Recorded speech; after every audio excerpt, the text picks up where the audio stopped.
So, the carriage crosses over the mountains, and immediately the hot air from the desert hits the passengers. The curtain covering the window pulls back just a little, and a shadowy figure leans out and peers downward, looking at the pass towards Diavuna. This is going to be a long trip, it thinks, and the curtain returns to its position. So, you guys have all gotten back from your various adventures. You got back from the Astral Sea, and then 3 of you decided to spend time in Delrin's Crossing. Everybody told you it was a nice place to visit. While there, you got stuck and caught up in a 3-week-long winter war, which ended with you fighting alongside Julius and Stonecutter. Thanak, you and Fazergul aided Barovia in fending off their own tower. Fazergul has now consumed a smaller white dragon in the process. Oh, dude! Yep, he enjoyed that a great deal. So, and you took Count Marlemere and Lady Kane for a ride on your spaceship. I can't imagine that Lady Kane was all that happy about that. She wasn't. She just got dragged along. Okay. Yep. She seemed actually more broody than normal. Like she had a lot going on her mind. If you would like to make a persuasion check, you can to see if she'll give you any information about why she was so extra broody. Yeah, persuasion. Sure. Oh, it was almost a 20. Nah, she doesn't tell you anything. You do hear her mumbling things about all of the ridiculous things she gets caught up into, and something about the garden and how she's just. It's yep, and off she wanders. Okay. All right. Fazergul also says that her mind is an unsafe place to visit. Yeah. That's wonderful. Yep. So unsafe place to visit. Adam, what would Thanak have asked Robo Stonecutter for as a present when he came into the new Barovian village? Because the other boys got their gifts, which, if they're on your character sheets from last week, they haven't been carried over. It's not the same character sheet. Oh yeah. So make sure you add your doohickey in. So Ryan, your Christmas tree, and Jeff, I forgot what you got. The ability to do something with my cloak, but I don't remember what it was. Yeah. Shield? I think it was shield. Yeah, you got to cast shield once a day.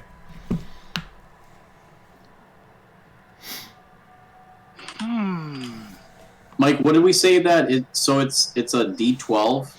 It's a D12, and if you crit with it, you can open it up in whatever you pierce with it and do more damage. Yeah, was it 2D6? I don't remember. Was it number D6s based on the strength? That was it. Yeah. It was 1d6 for every 5 points of strength you rolled. For every 5 points of strength, a D6. Yep. Yeah. I don't know how to do this, but I totally want a drone. Oh yeah, done. We'll use it like a familiar. Okay. I want like one of those Modrons. Yeah. Isn't that convenient? Because I asked for one. I asked for a snowman.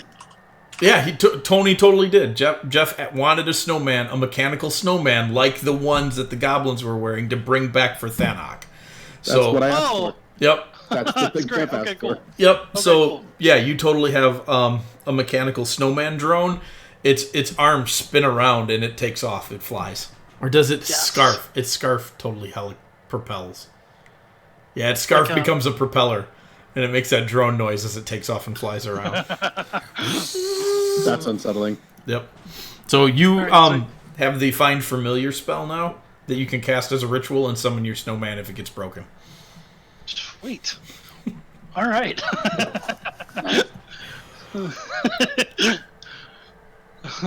Yeah, as you ask for that, it's funny that Robo Santa tells you it's really funny that you asked for that because somebody else wants you to have that too. All right, sweet. Cool. So you guys are all back at the keep. Mav has taken a quick trip off to the Isle of Unity. Fazergul is aiding him in that for expediency's sake to investigate a couple of things on his end. You three are sitting around in the keep, needing to take care of business. So you have some business that needs doing. Let's see. What has all gone on? What do we need to do? There's a lot of things that need to get done. I would like to start off by saying one of the things that needs to get done is I need to pick up some potions. I need to buy some potions. You can have half price on up to 6d6 worth of them because of Filbert's Mushroom Cave. Cool. Awesome. Yep. How much is that? 1d4 plus 6. Or 6 1d4 plus 1s. So you could have 6d6 plus 6 at half price. So that with Jeff's... Oh my gosh, my brain's broken. 150 gold. So not a lot. But Nice. that's all the stuff you get half price. Everything else is going to cost you. Sold. Is that... I get it, never mind. Okay. As a group, we would get that. So Ryan's just going to snag them. Yep. Yep, I'll just take 150 out of my... Yep. Any others you'd have to buy at normal potion prices. And the deal would not be nearly as available because you wouldn't be getting just minors. Sometimes you'd have to buy bigger ones and all that type of stuff. So that's the deal. So let's do this dinner first. You guys want to go to dinner with Lord of Furion? Urefren, that's it. Urefren, over in the east. The guy you built the road with.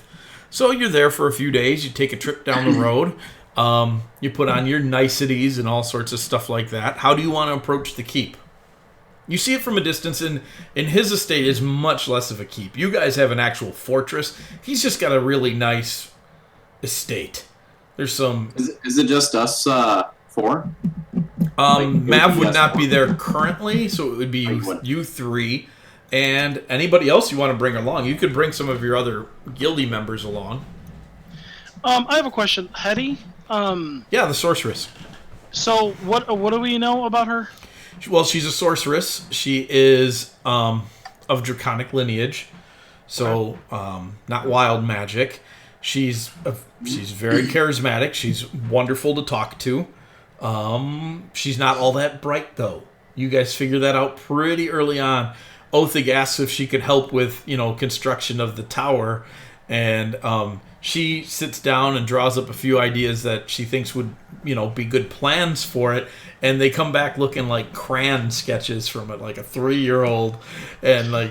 She's been hanging out with Rhymefist. Yeah, and it's like there's explosions coming off the side of the tower, and there's a happy, smiley sun off in the back, and she's like, I think this would be a good idea. And you're like, oh... Does she talk like that? I think this would be a good idea. She sounds real fun to talk to. No, she doesn't quite talk like that. But she does get excited, and when she gets excited, she starts to mumble to herself, and then she, walks away like, stupid, that was stupid. She has a very hard time communicating intelligently, but she's super lovable. Like, everybody likes her. But she's... here's my question. Would she be a good ambassador like Halcyon? No. No. She would be in the fact that everybody likes her, but she's not smart enough to not get taken advantage of during a legitimate negotiation. If you wanted to send her along as like a supplement to, to soften people's stiffness against whatever you guys were wanted and just bring a good demeanor to the area, yeah, she'd be great at that. But any actual negotiation, she's gonna fall apart. Yeah, she's kind of bricked.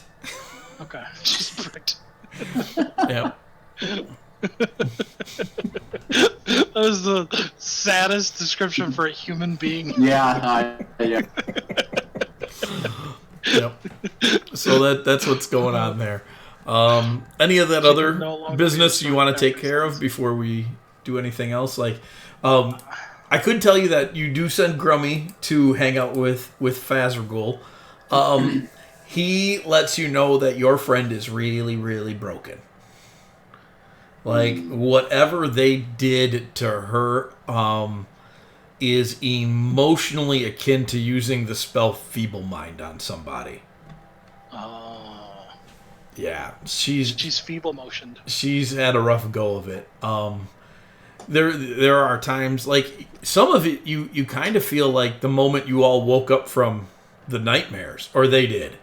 It's in a real sense. Because she was under that too. Yep. She's just a mess. She's not doing good emotionally as a character.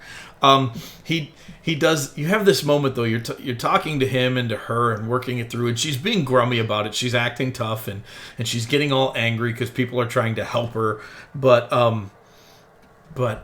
you also have this moment where Faz is like, I don't know. Perhaps we should get drunk. And Have we turned him into a drunkard? make an insight check.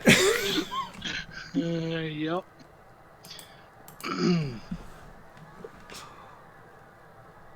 Yeah, you might. You're a little worried about it.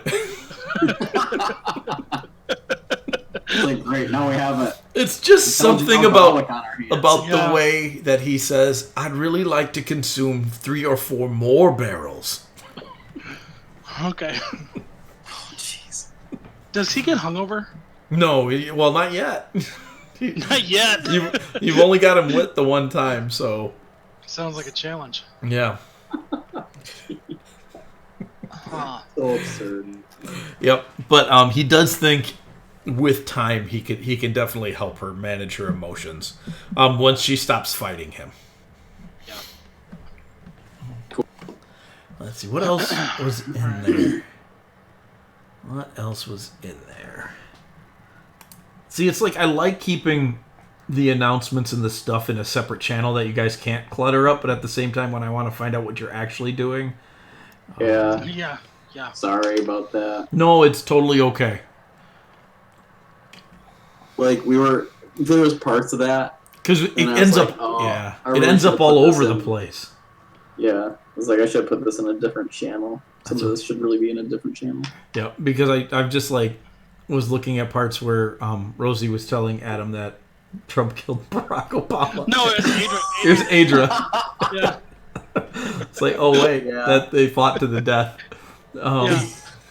Consumed his powers. Oh my gosh. So funny. I was laughing my head off. Oh, if you guys would like to see if Celit and Vasila would like to do some exploration in the caverns below, hopefully finding a way into the Underdark, you can make a persuasion check for that. You can have advantage because you did him a great solid, but they are kind of interested in going home. So if somebody would like to make a persuasion check, I'm guessing Jeff would be best at that. Yeah, I mean, I would absolutely be okay with since the most direct route is an extremely long traveling. Yep. If we just say go ahead and find your way, and if you go down to the tunnels and find your way, and if you find anything of interest, just let us know. They're not. They know a couple of places where they could go. That's the thing. They don't know that your caverns are going to lead to the Underdark, and they have some places they know they could get there, but they're pretty far away. So it's kind of a toss-up. That's why I'm saying if Jeff would like to make a persuasion check, they could maybe be persuaded to give your cavern a whirl and see if they could get home sooner. Oh, I thought that was a nat 20. That it was just a 10. It's still really good. They say they'll give it a week or two. They'll poke around and they'll see what's crawling around down there. That'll give them a better idea, like depending on what lives down there, as to whether or not it connects even deeper. Their other worry is that if they do make it down through your area, they might end up being very, very far away from someplace safe for them. But so they are going to go down and explore. I will add them. But that's true of any place in the Underdark. The whole place is unsafe. Unsafe to surface dwellers. If you know where you're traveling and what you're doing, it's not nearly as unsafe. when you're just stomping around through the wilderness, yeah, it's a little. I mean, some would say that the surface world is unsafe, especially the drow. Yeah. I mean, let's put it this way: the Graniteback clan went down there and stomped around, and we were fine.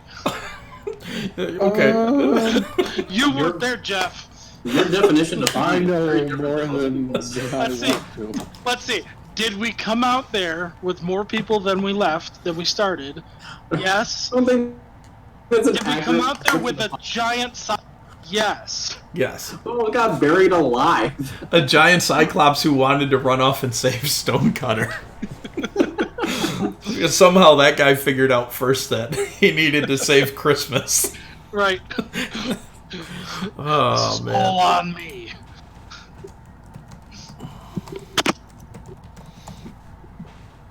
All right.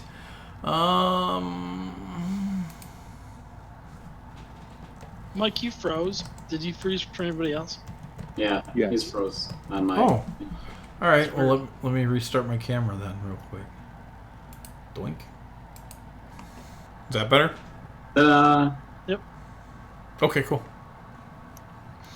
All right. Let me see.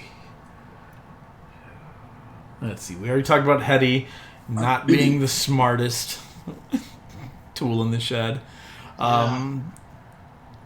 So you can definitely start that road west. That's not a big deal. We'll just add that to the building up the town thing that Andy wanted to do last time.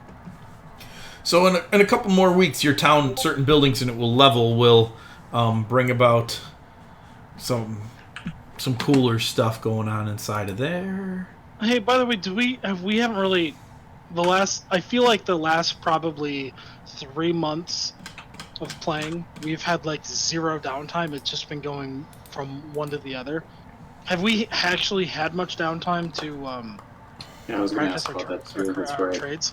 You can if you want. I would say within the last groups of adventures, you did spend a lot of time sailing around the sea on Vazragul as you were getting from one place to another.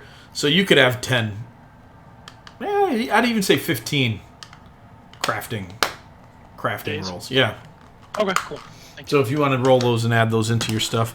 So, all right, I think that comes down to, we'll do the dinner first, and then we'll talk about assignments for other stuff and who's going to do what and where people are going. So, What's the plus again on that?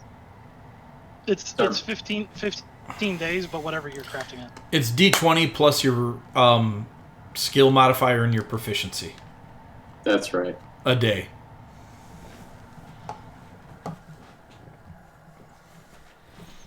Oh, plus. Holy cow. When Yeah. did that get so high? Probably. I mean, the last couple of. Yeah, the last level or two, most likely. Oh my gosh. I mean, our proficiency is +4, so it should be. Yeah.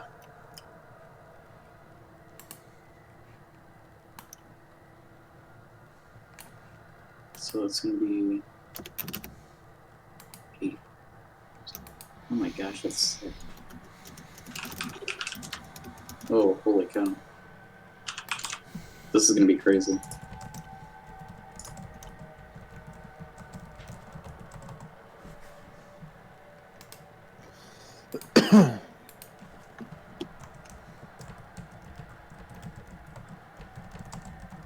Cool. Wait, 270. How's it so high? 14 plus 4. 14? How do you have 14? 13 plus 1. And then 4 proficiency. I don't. What do you mean? What's the +1? I just have it listed as a miscellaneous bonus next to my smith tools. Oh, so you probably have that. But how do you have 13? He's probably expertised in them because some of you should be expertised Yeah, your in proficiency's already in that, Ryan. Oh. When you have it selected, Oh, is it's that right? not +4. Yeah. It'd just be, That it'd makes- just be 14. That makes What? sense. So take your 270 and it'd be replaced with. Oh, Yeah. I don't even- No, You'd take yeah. 52 off of it. Okay, There that you makes sense. That makes way more sense. I was like, okay, because that would have been like a 17, whatever. 18. It was. It would have been an 18. Yeah. Okay. All right, cool. All right, so I think that's the smaller minor businesses then. Jenica and Fellerin are going to hang out at the keep until their escort shows up. They are both screwed up beyond reason as well. They're borderline crazy. Like, now that they're up and walking around, they mumble to themselves all the time. You get a pretty good feel for how their adventure went. All the cutscenes that we've done in the last few weeks were what was going on with them from one place to another. And they were doing really good till the Slod got a hold of them. And the curse of Slod. Yeah, it just totally broke their brains being in those machines that they put them in. And they don't even know. They can't recall a stitch of what was going on inside their heads while they were in there. They just were.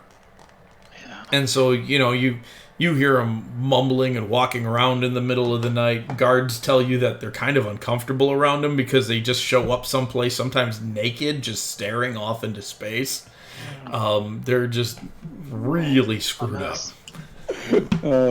Yep. Anything Greater Restoration would help? Greater Restoration might, it would alleviate some of that, but a lot of it's some serious long-term trauma damage that can't quite be fixed by magic. You can fix the physical side of it so that it's easier for the emotional state to heal, but the nightmares and that type of stuff is just gonna take time. How is the Gith holding up because he went through the same traumatic experience? He does not seem to have the same problems. He meditates daily and seems to be doing quite all right. He just hangs out in his cave for morning meditations and yeah. I will see if there's anything I can glean from him regarding the situation to see if maybe if they spent time with him, if they would be better. He seems to think so. Gith as a whole are extremely arrogant creatures, even the nicer ones. He seems to think his way is the best way. He is constantly challenging you guys on the way you do things. I would ask him to provide me with evidence. He would point out the current situation, the difference between the way the humans endured the trauma and the way that he has endured the trauma. He would point at them and then point at himself. Yep. Right, and the Hippo Man seems to be doing great. No.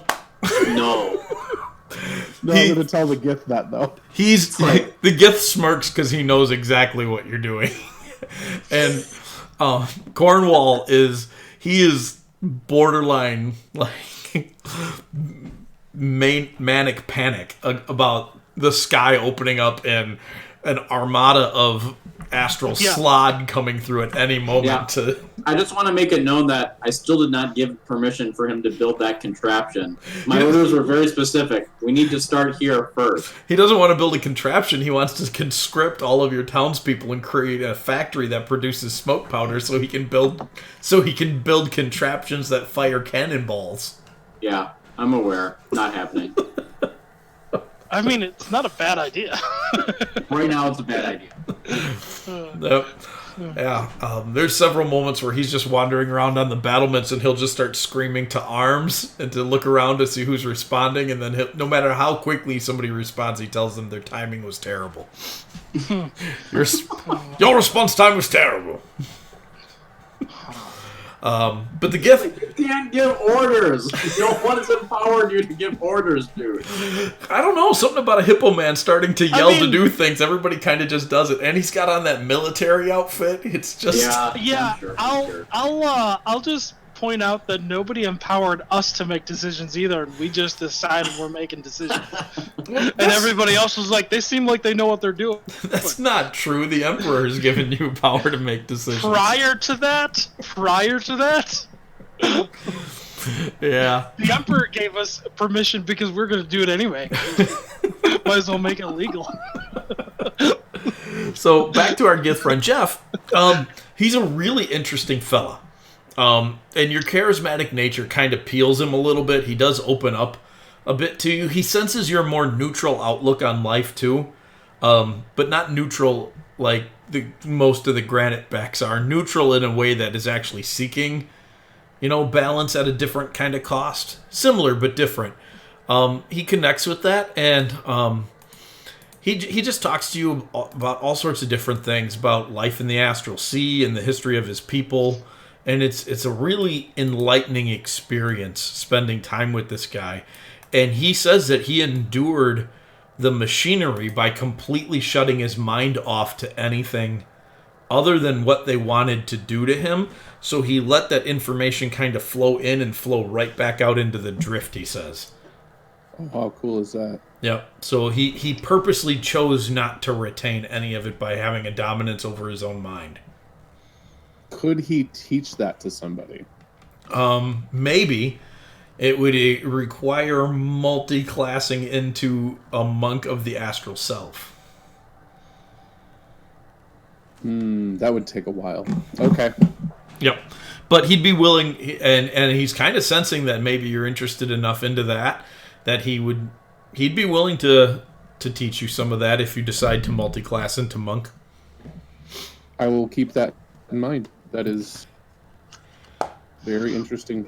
In the mean, Jeff, I'm just saying, if you were a monk and then you hulked out. Oh man. Also, Jeff, I think it's cool that you want to spend time with him. Spending time with him will give you an advantage roll against the first fear effect you encounter. How exciting. Yep. And then everybody else, don't forget you're spending time at your keep now, so you get your keep bonuses, which are in the keep page. That's right. Yep. That's right. What's our keep bonus? It's different for every class, but for fighters, I think you get an auto crit. When we use what is that called? Action surge. Action surge. Yep. Mike, as a note, I just wanted to point out, as a halfling, I already have advantage to being frightened. Let's make that advantage against the charm effect then. Beautiful. All right, so let's talk about this dinner. So you head out to the Euphorian estate, and it really is an estate. It's a plain. He's got his land holding out in the plains. He's growing razor grass out there, which is milled using iron and not a millstone. It uses iron first to cut it down because it's so hardy, and then it's turned into hardtack in bread. That's very common to the Kren military, is for rations. It's super heavy, but it definitely does the job. It's very rich in vitamins and minerals, so it's kind of like opposite of lembas. It has the same effect, but where elvish whey bread tastes good, kind of like a pastry, this kind of tastes like a rock, but it has the same effect. You get I mean, as dwarves, we're probably totally fine with that. You probably make all your food out of. You have razor bread gravy, so yeah, it's oatmeal. It's everything. But that's what he does out there. So he's got a lot of buildings around his estate that house the farmers and the workers. He too has a small community growing up around his operation, but it's not quite as big because he doesn't have the slew that you guys have. He does have his own soldiers like you guys have, but he's not running a quarry and a lumber mill and other kinds of operations. He's strictly farming. But he's doing good, and the place is nice. It's a very nice place. You find out that he was in charge. He was one of the generals in the Emperor's army during the Civil War. He ran a division that was working its way up from the south. It was mostly scouts and archers, but it had obviously enough spearmen in there to hold off other stuff. But he's all about long distance combat and moving quickly through various terrain, that type of stuff. So he's typical Kren noble. He's distinguished himself in combat and in war, and he's a fairly friendly guy, but a little on the stiffer side. Is there some kind of deal that we could hammer out with him with trade between his farming stuff and our resources? Well, you don't quite have any resources he needs at the moment. He did want your stone, but you already gave that to somebody else. So you would have to increase stone production in order to fulfill any further thing with him. So currently you don't have anything he wants, unless you find something in the near future that he might be interested in. He has heard rumor of your cave, and he does need iron for his millstone, his mill wheels. the razor grass eats them up pretty quick. And they recycle it as often as possible, but the process is such a pain in the butt that it's actually just easier to smelt new iron. Okay. So if you come across any iron mines in your new caverns, he'd be willing to trade for that. Okay, definitely. I think unless somebody has a better use for the iron, I think that's something that we should definitely keep. Well, you don't have any yet, but knowing... Right, when we come across it. Yeah. Othig and the GIF will likely have uses for the iron. Yep, the GIF definitely wants some iron as well. He needs to craft cannons and about 62,000 cannonballs. He's going to do what he's told. That does not appear to be the case. There doesn't appear to be the case. All evidence points in the other direction, and it's funny. It's because you don't feel like he's purposely disobeying you. You just feel like every time you give him an order, his brain reroutes it into what he's most afraid of and what he thinks you guys really need. He really is like, Commander Othig told me that I needed to do this, but if we don't do this first, then I can't do the thing that he wants me to do, so obviously the factory must be built. And off he goes. So you guys are hanging out. Did you bring anybody else with you, or is it just you three? The healer? Hazani? Yeah. Yeah, Hazani hasn't... She's available and willing. Yeah, absolutely. You haven't sent anybody off on major missions yet, so they're willing. She's willing. For what it's worth, I haven't said anything about it, but for what it's worth, as soon as I got back out of the Astral Sea, I would have long conversations about what the crap just happened with Marilee. Oh, What did happen? We were in space. She's super Marilee fascinated wasn't in space. by all of it. I know. I would tell her about it. Yeah. Yeah. She doesn't care. She's busy running a. No, she would actually show up to sit down and it's been a bit. Oh, yeah? Anyway, so you guys have date time, and she writes it all down in her journals. She brings a couple of books about the Astral Sea with her as well, and you're like, oh yeah, this stuff, this is total crap. This isn't even real. And she's like, oh, and she's making notes. It's a wonderful time. You guys have a good time. So, cool. You could bring her along too to the dinner if you want. Yeah. Yeah, all right. Date night then, for sure. So, everybody make persuasion checks as you're just talking. You're not necessarily trying to persuade him of anything, but it's just a general presence. Oh, Thanok, that's just bad. That's so bad.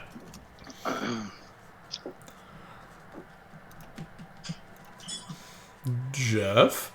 Working on it, sorry. That's all good. That's much better. Thanok starts to make a bumbling fool of himself. You help with some quick recoveries. It's basically like you sit down at dinner and Furion asks you, so what have you done recently? And Thanok just blurts out, we went to space! Yeah, we were in space. Also, we have bears. And he's like, there's bears in space? No, are you even listening? It's really like that. And Jeff translates Thanok, so let's see if Othig's persuasion roll can help out the evening at all. Oh boy. Alright. Persuasion, eh? Yep. It's not terrible. It's not terrible. Othig is just a typical dwarf at dinner. He's adding in a few choice words there, and he's like, I particularly like the part where we murdered the mind flayers. Yeah. They really wanted to drill into my head for some reason, and Furion is just like, oh, okay. And dinner goes well. You make some arrangements for it. He does tell you, he's like, I do have an ulterior motive in inviting you here. It's nothing nefarious by any stretch of the imagination, but to the southern end of my land is something that I'm hoping your guild could take care of. We'll hear him. Okay. There is a tribe of ogres that is causing not problems, They do seem to stick mostly to themselves, but there is competition for hunting at the moment, and in the past he would have just eliminated them. But the Emperor's new law on beings capable of speaking, being considered not races, puts him in a bind. So he's wondering if you could send some of your guildies there to encourage them to leave by more diplomatic means. And if those break down and the ogres attack, well, he kind of shrugs. They started it. I'm sure he points at me. He's like, you have to make sure he talks. So He doesn't have the resources to do this himself? He does, but he doesn't have... He's got his soldiers, and he could send his soldiers there, but sending a military presence in would probably immediately start a fight and look bad. However... He doesn't have anyone diverse like a guild. Correct. Okay. It's much easier to say I was trying to not start a fight, so I sent these people. Yeah. Right. Yeah. And he's pretty clear about that. He's not trying to be shady about it. He wants the ogres gone. He's obviously not going to be heartbroken if it comes down to a fight. He could care less. He just doesn't want to tick off the Emperor by going in guns blazing. Yeah. Makes sense. That's fair. So if you would add that to your contract and your agenda, he says no huge hurry on it, but sooner would be better. Yeah, let's see if we can do a little bit of research. Yeah, well, I was going to say, if we do that, we should probably be able to talk to him about, some details regarding, like, the ogre force and their strength and what to expect. He would probably be our best source of intel, I would imagine. Yeah, he would describe him as a small village. There's 6 adults and a few children in the village. One of them, he says, is likely a shaman. He doesn't know if they're capable of wielding divine magic, but it definitely dresses like a shaman. He's had his scouts watch the village several times. Yeah. Yeah, if we are not in it, then we might have some time to do some research on good locations for them to move to. Sure. Because it's one thing to just walk in and say, hey, you guys gotta move. Yeah. It's another thing to be like, we found a place that we think you might like, and help them actually set up.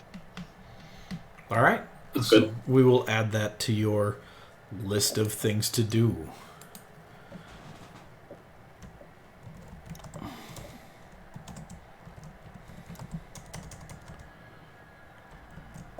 Maybe Hetty can help with that. That's Least- definitely something she'd be more capable of. Yeah. All right.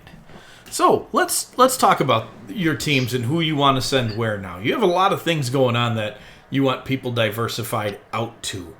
So you have an archaeological team that is awaiting some help in exploring the Underdark.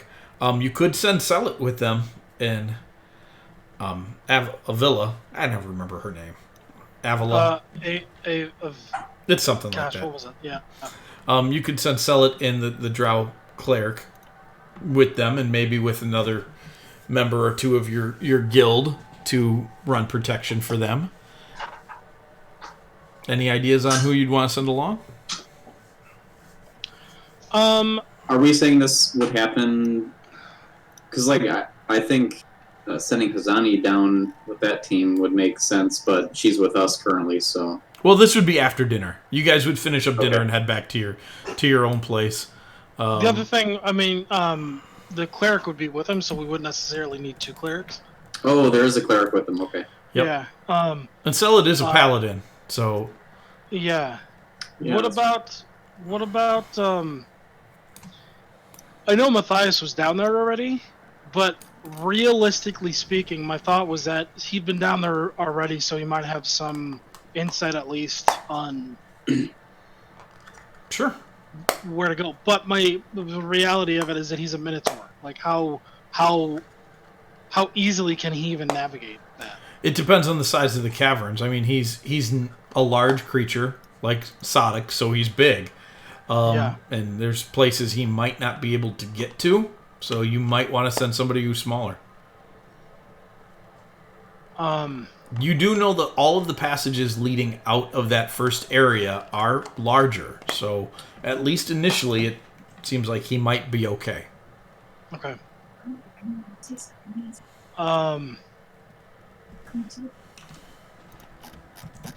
I think it might be interesting I think it might be interesting for Matthias to hang out with Celet and the cleric, just belief-wise. Sure. Just to see what happens with their conversations. All right, and then we'll need one more of your guild members. Do we have somebody who... I would say Grummy as a scout, but she's a mess. I don't want to send her down there. Grummy is currently off the board. Yeah. Do we have anybody else that could... Oh, yeah. Sky. Yeah. So you said... Yeah, let's bring Sky just to function as like a... to scout ahead. Okay. I would say that's a good combination. Matthias seems to like Sky for some strange reason. And Sky seems to like him back. He does that thing where he treats her well, but kind of almost as a small child / pet, but in the nicest fashion, not in a degrading fashion. But it's definitely that you're a weird lizard folk lady, but I kind of like you. Okay, all right, cool. So you guys send those guys down there, and so that they will be down there for quite some time now. It's like that was a common feeling that everyone should immediately identify with. You're a weird lizard folk lady, but I like you. Yep. Yeah. Yes. Yep. And so Sky is also equally fascinated by the large walking, talking Tasty. She doesn't get it, but it's cool. And Matthias, in a very strange way, is flattered by this. So I have a question. Yeah. When you say he likes her, Yeah. do you mean he likes her? I don't even want to click that. I'm not in that channel right now. What is that? It's a Minotaur lizard hybrid. Oh dear. No, I don't mean that. I don't want to mean that anyways.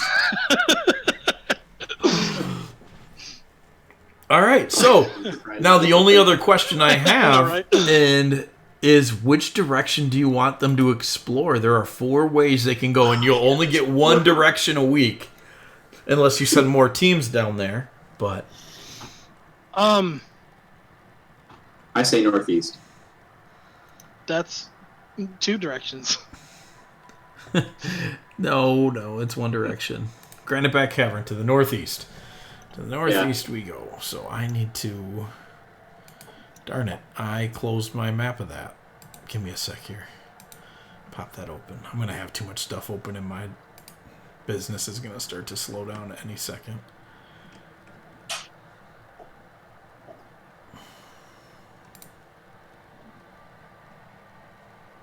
Alright, so those guys head off that way.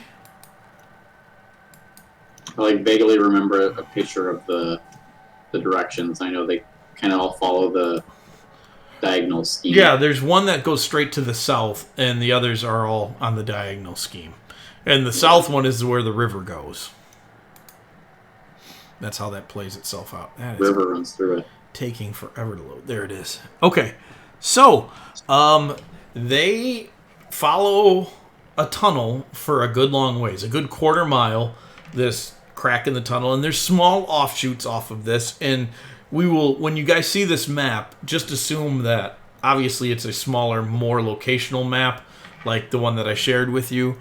There are smaller offshoots with it. They deal with various cave creatures along the way. Nothing interesting. The rooms in the underneath here will be interesting. So, and the way these are going to work is I have a couple of concepts in mind for what is in each place, but there is also a random one. So I will let you guys make a roll for what you find in this area, and then we will do that. But first we have to deal with the area itself. What you guys find is a very strange cavern. There is a hole that drops straight away down into darkness beyond where any of them can see. Sellet would, at this point in time, light up a torch and drop it into this hole, and it disappears out of sight. It falls and falls and falls, and he looks at Avalee and says, well, I think we found our way back to the Underdark. Yeah. That's a ways down. And then they begin to look around the room, and so there are... It doesn't look like stairs. I don't want you to get to the impression that somebody has forged this, but naturally, this cavern has somehow formed through the wind and the erosion that's blowing up out of this hole into kind of a spiral fashion where there are ledges that go both up and down in different places, and they cross over each other and wind around each other, where, like, one will go up the outside of, say, the north wall and then into a tunnel and then come out over in the northeast, while the one in the east will go along the outside of that one and then up, and so they kind of overlap each other. They never seem to go too deep into the walls, up or down, but there are dozens of different paths up to different levels up and down in this place. So, we're making an exploratory check of this room. Who wants to do that? Yeah. I'll do it. Oh, nice. What is that? I'm not looking at the screen right now, so you'll have to tell me. I rolled a 19, but it's not on the screen. Oh, well, roll it on the screen. 17. That's still really good. So you explore these, and they start to map them pretty good. But along the way, they find a nest of Grell, and so we move right into a combat. And now I need a combat roll. This is a very strong combat team, so you can have a +5 to your roll. Another 17. 17.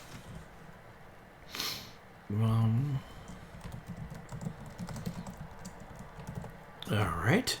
That is a success. This last one was a success.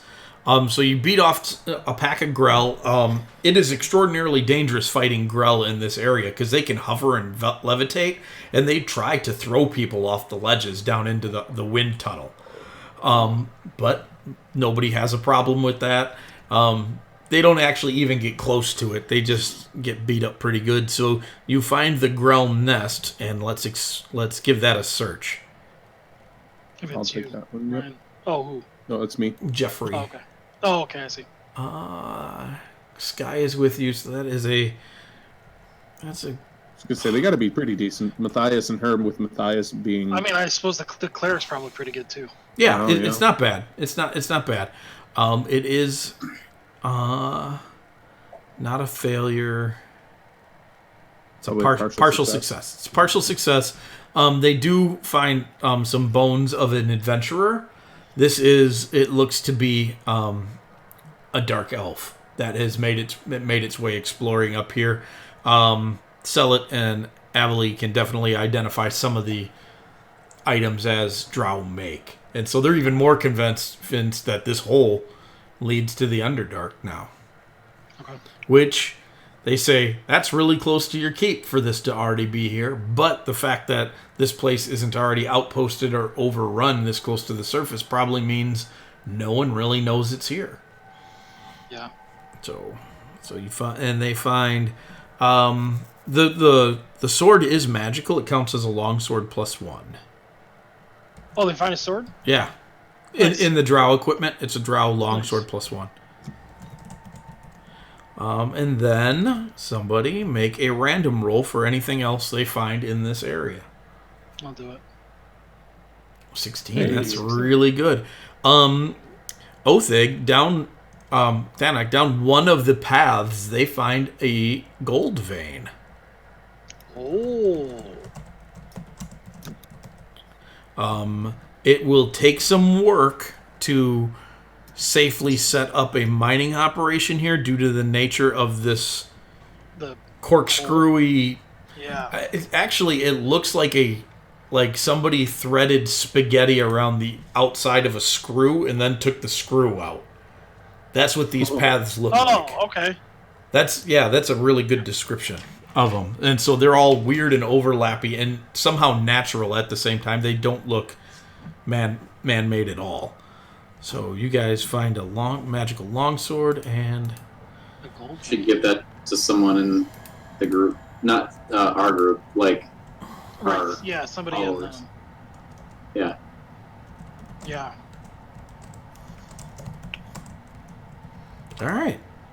So you get a report back from Sellet and his friend and your team that everything is going pretty well.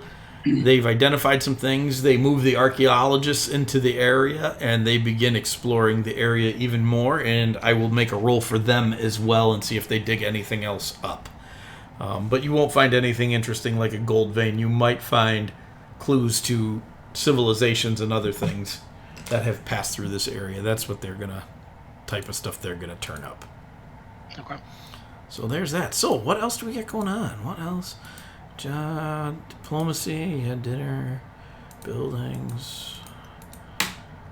Let's move these ogres. Who do you want to send to move the ogres? You already talked about Hetty. Hetty.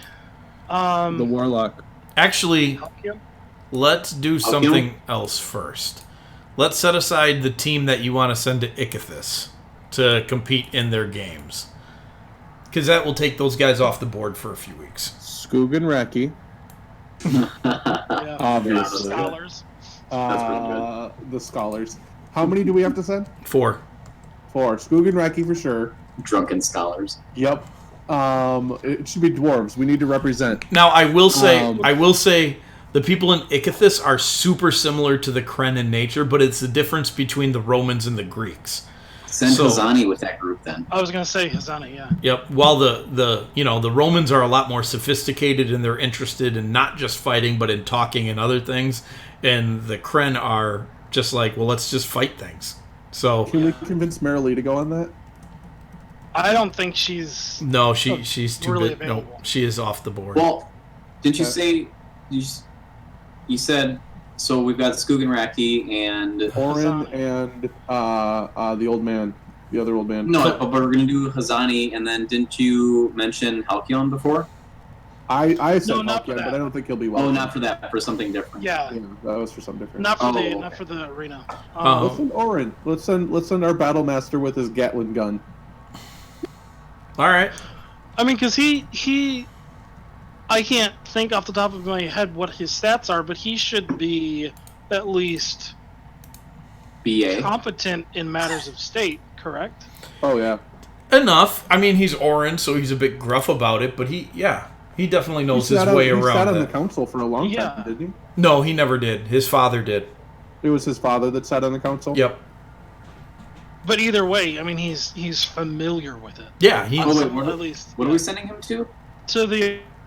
Oh, okay, we are. All right. Yeah. All right. So let's do that then, because these guys are going to be gone for a while. So the first adventure is the trip there because it's a long trip. Last time Orin went on a trip, he was being filmed. He was, and he We don't know that appreciates this isn't. he appreciates not being filmed right You now. probably use a break. Although Khalid he's like full on out of retirement now because he's all in on being an actor. He thoroughly enjoyed. So wait a minute. Ancient Wait a minute. treasures. Are you trying to tell me that he's Arlie Ermy? Are you Yes. what? Yeah, Arlie. Arlie Ermy? Gunny? yeah, he's definitely gunny. That's awesome. Yep.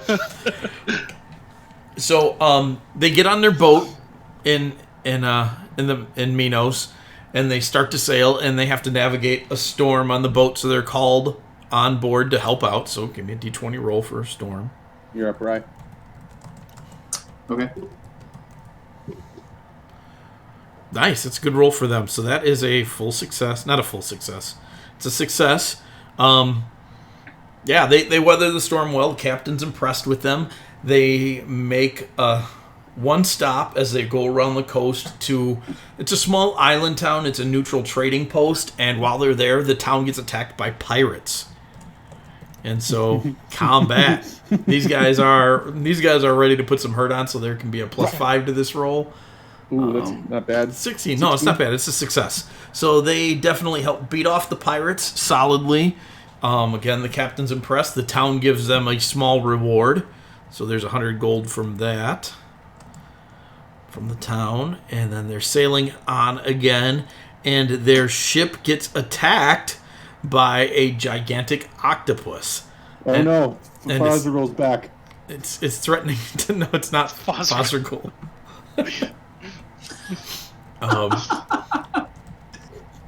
So, who wants to fight off the octopus? Who's doing that? Adam, you're up. Oh, no! No! That is terrible. So, that is a failure. And a half. Please roll another one. And they all die. Yeah, we just killed Dad. Okay, Yeah. so that is neutral. So the ship is destroyed, but the octopus is killed. And your people float on the debris.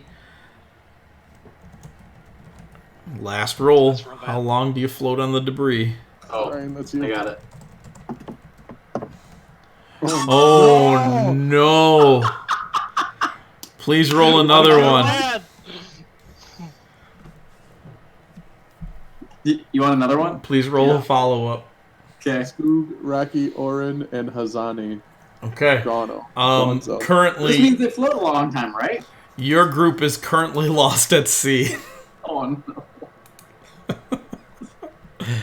We will revisit them next week. We need to for real send Fazergul to go find them. Yeah. But you don't know this. Here's what we need to do. We need to get Halcyon to get his Kraken, and Fazergul to tag team and go across the 7 seas to find them. Dude. Unfortunately, Halcyon would tell you as much as he'd love to do that. Tursin can't leave her territory without starting a war. Oh, that's lame. So, yeah. So she would not be able to help them at the moment. Oh, man. So we're going to get a sending spell sometime in the next week from Yep. Hazani saying, guys, it got bad. Yeah. Yeah, basically. She'll be like, Storm's good, Pirate's good, Octopus ate the ship. Floating somewhere. It got revenge for all of the sushi we've been eating. Floating somewhere, help. Yeah. Please help. Yeah. HALP. Yep. Hazani Granite Pack multi-pass. Nice. And you guys are going to take on the group, the missing people on the road, and the escort quest. So cool. The last thing you guys get to handle then is in Illinois.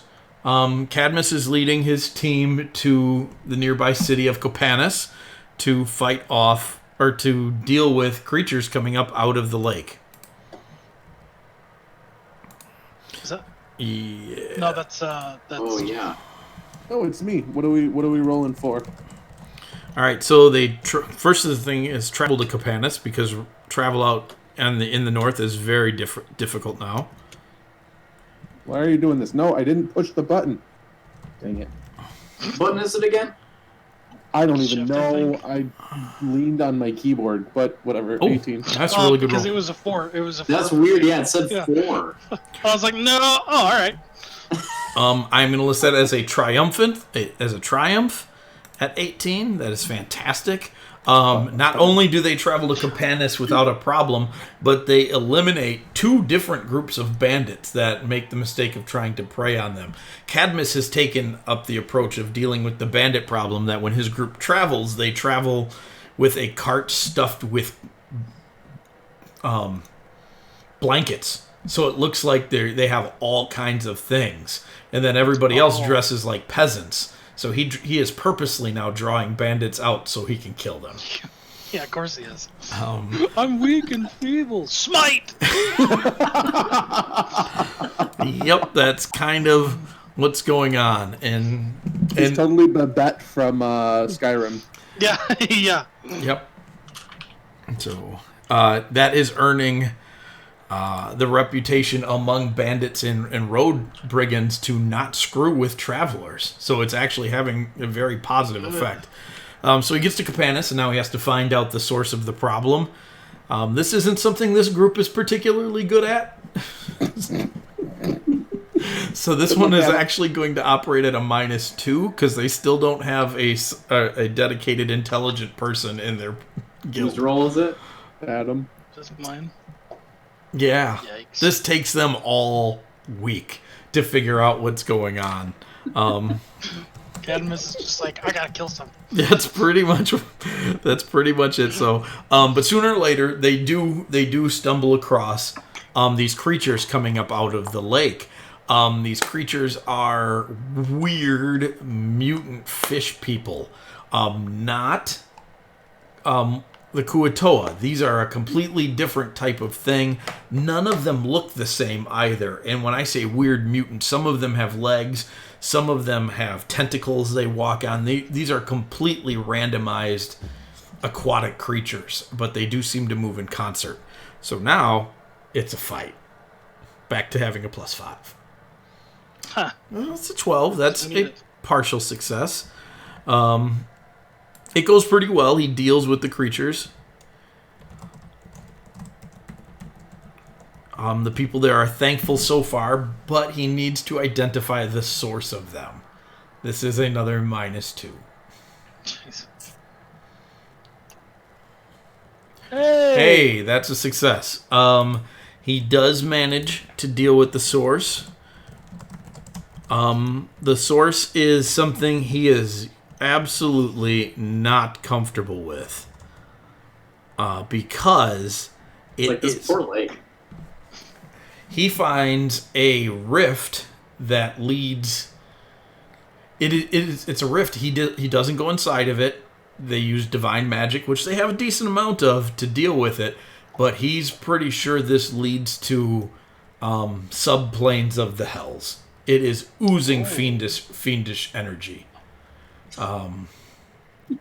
So his best guess is it would be like a Feywild version for the hells.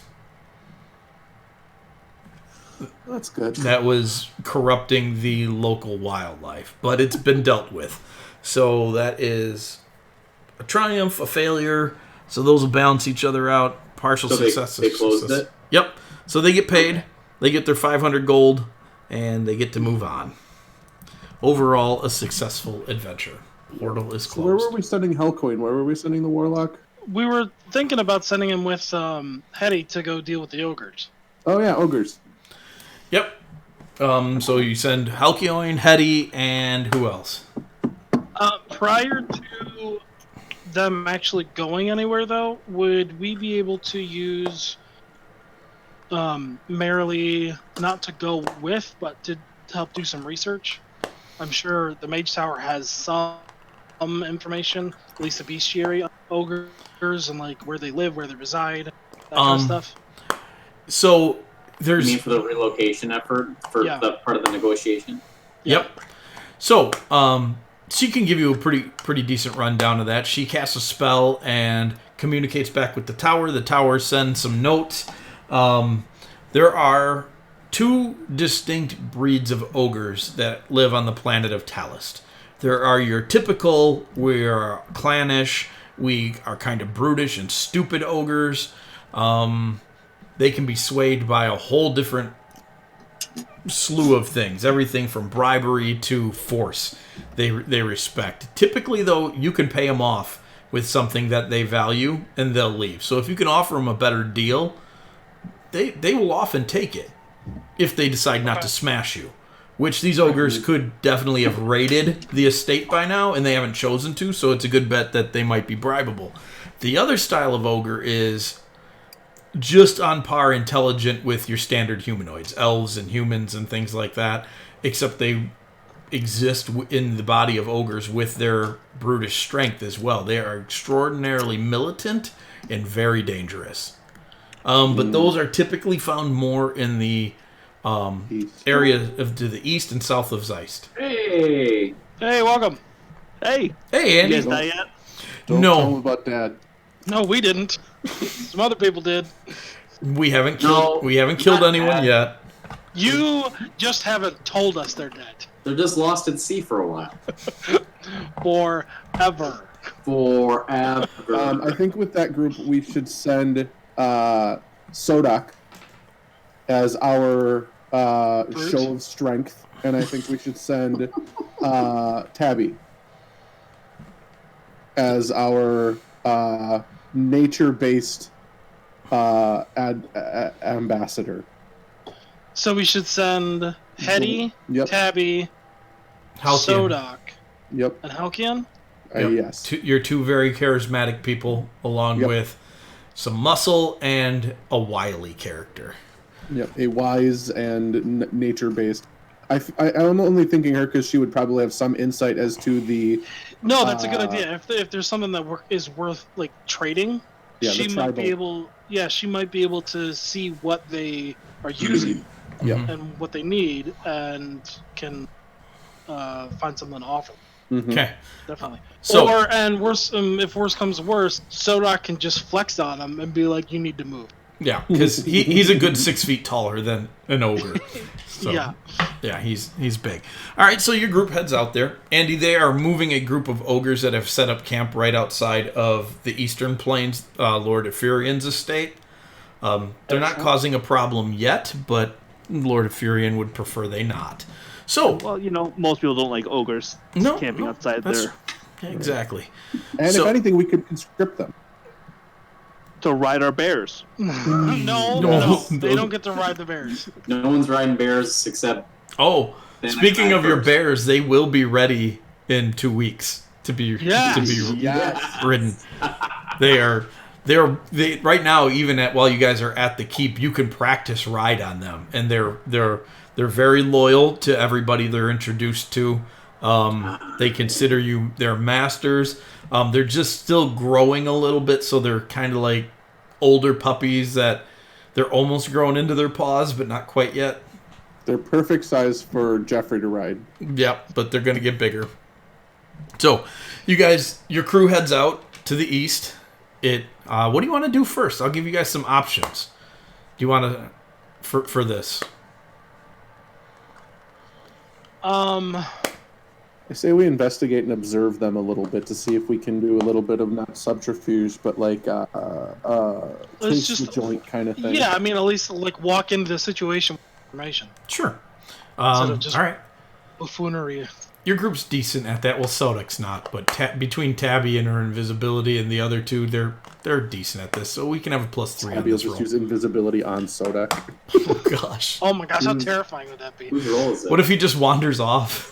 I Oh, believe no! We are at This Andy is if he me. wants to be the next roll. Oh yeah. Oh. Are you? I Are you get even? into fantasy? Here, I'll roll for him, or I'll roll for. Just me go then. ahead and roll then. Oh, 19. Hey! Nice. That's fantastic. So Sodak is somewhere. no, so everybody's set up and they're watching him, and you guys are hidden pretty well. Sodak is trying to hide, but he's huge. He's behind a palm tree, and he's looking, and he points something out to the group. He's like, "Hey, look at that one," and they look, and there is one of these ogres that is smithing armor. They're the smart group. At least one of them is. So, immediately starting with a triumphant success. You now know this about these ogres. How do you want to approach? Did we Diplomatically. hold on for a second? Did the first group was the only one that really responded well to aggression is an odd phrase, but like they would respect aggression. You said the first group that was the The first group was the stereotypical ogres. They could respond Yeah. well to aggression or bribery from somebody they thought was more powerful than them or of equal strength. Right. The But other the other ones, ones- it's unpredictable. They'll have much more complex motives because they're smart. They're just as smart as you. well, but I mean Klingons are smart too, but they respect strength. That's true. What's a clink? They're in space, bro. Didn't you see them? I was gonna say They're in they were Round in. Town. We just passed them in Round Town. Oh, What are do they hanging out with that weird little fella? Yeah. Yeah. How do you guys want to approach this group now that you're cut into at least one of them is smart? I say we approach them the same way we would any other group of individuals, respectfully, and then Can they actually cast? Can she actually cast invisibility on Sodak? Like, is that can. is that an availability that we have? Yes, it would be. From That might be something to do, and have him to just like. I mean, he I think probably just in shakes. case. She probably shakes the ground when he walks. He's big, and he Yeah. breathes really loud, and he Yeah. doesn't smell good, Invisibility might not help. and he probably talks often too. Shush, guys, I'm invisible. Sodak's hungry. He'd be concerned that you guys didn't know where he is, so he'd regularly just make a noise to remind Yeah. you that he's there. I'm right here. I'm right here. Okay. Don't forget about The only me. thing he would do. Yeah. Let's just approach Okay. So sternly but diplomatically. make a. We'll call this a persuasion check. Oh, that's good too. Dang. All right. So Mav rolls in, bringing the big numbers right away. Approach the ogres. Where were you when Dad died? He didn't die yet. Yes, he did.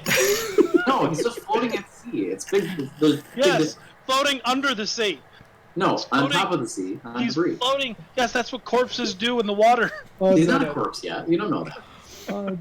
You guys don't even know their boat sank yet. No, on top of the sea. Even though you did it, that you don't know.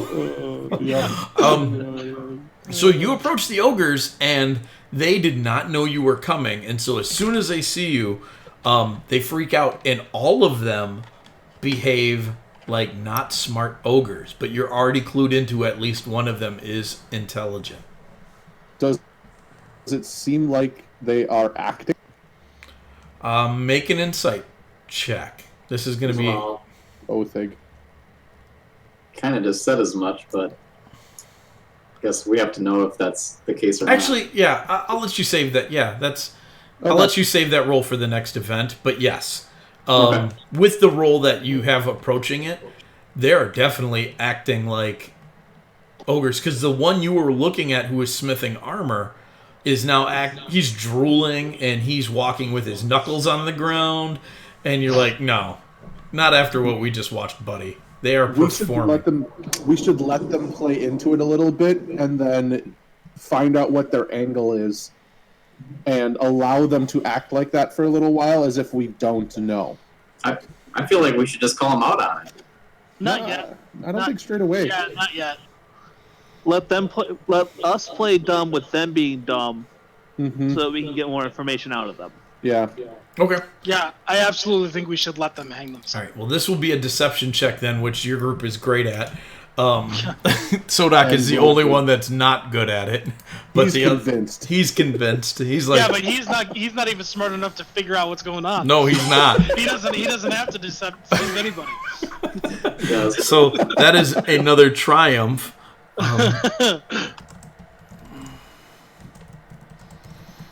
Yeah, you guys are owning this one.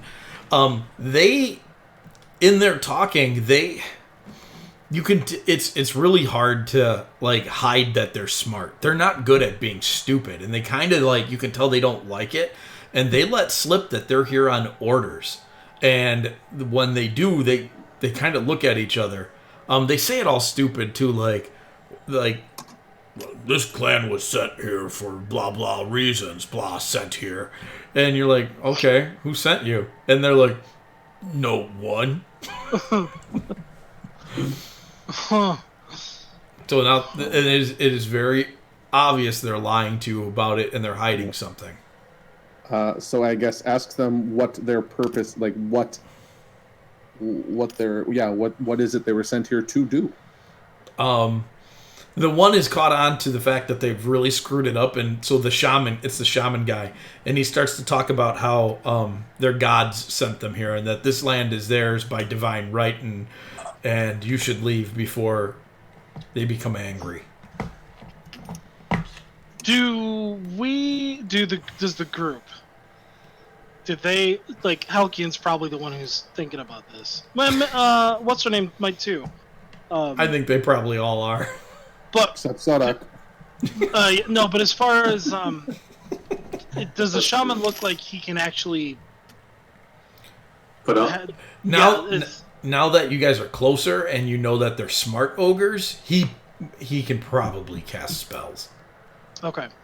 Yep, he's got holy symbols and stuff on him, and your group is 3 triumphant motions on this. Yeah. These guys look prepared for a difficult fight. They're on a mission from God. Thought you might like that. Yeah. So I guess I would like this group to see if they can find an amiable solution. Yeah. If there is not one, I would say we tell them that they need to leave, and if they refuse, Sodak smushes them. Okay. Make your... No. I'm just going to give you this, and then we'll make the last roll. They are not leaving. They find every excuse in the world to not leave, and they do start to take aggressive stances. And it's going to... The situation, as hard as you try at this point, is going to devolve into combat, because they start to figure out that you're on to them. Yeah, so I think what we'll do is we'll tell them if you were sent here, then you would know that this territory belongs to Furians. Yep, territory, Furians. correct? You can say that that camping here is an act of war. So at that point, the shaman would look at the others and just say, kill them. And it becomes a combat. And because of your great successes in setting this up, you know who they are, you know they're more powerful than they prepared to be. You're actually more prepared than they think you are, because your deception was fantastic as well.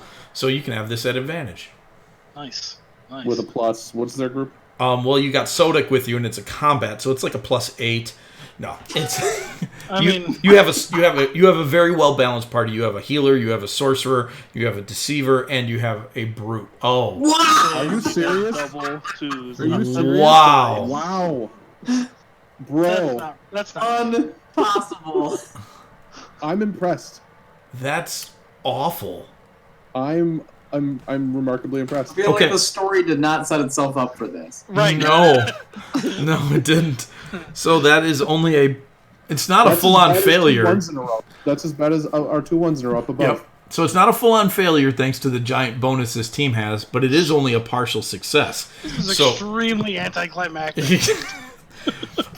Well, yes and no. You get into it and you realize that these ogres are far.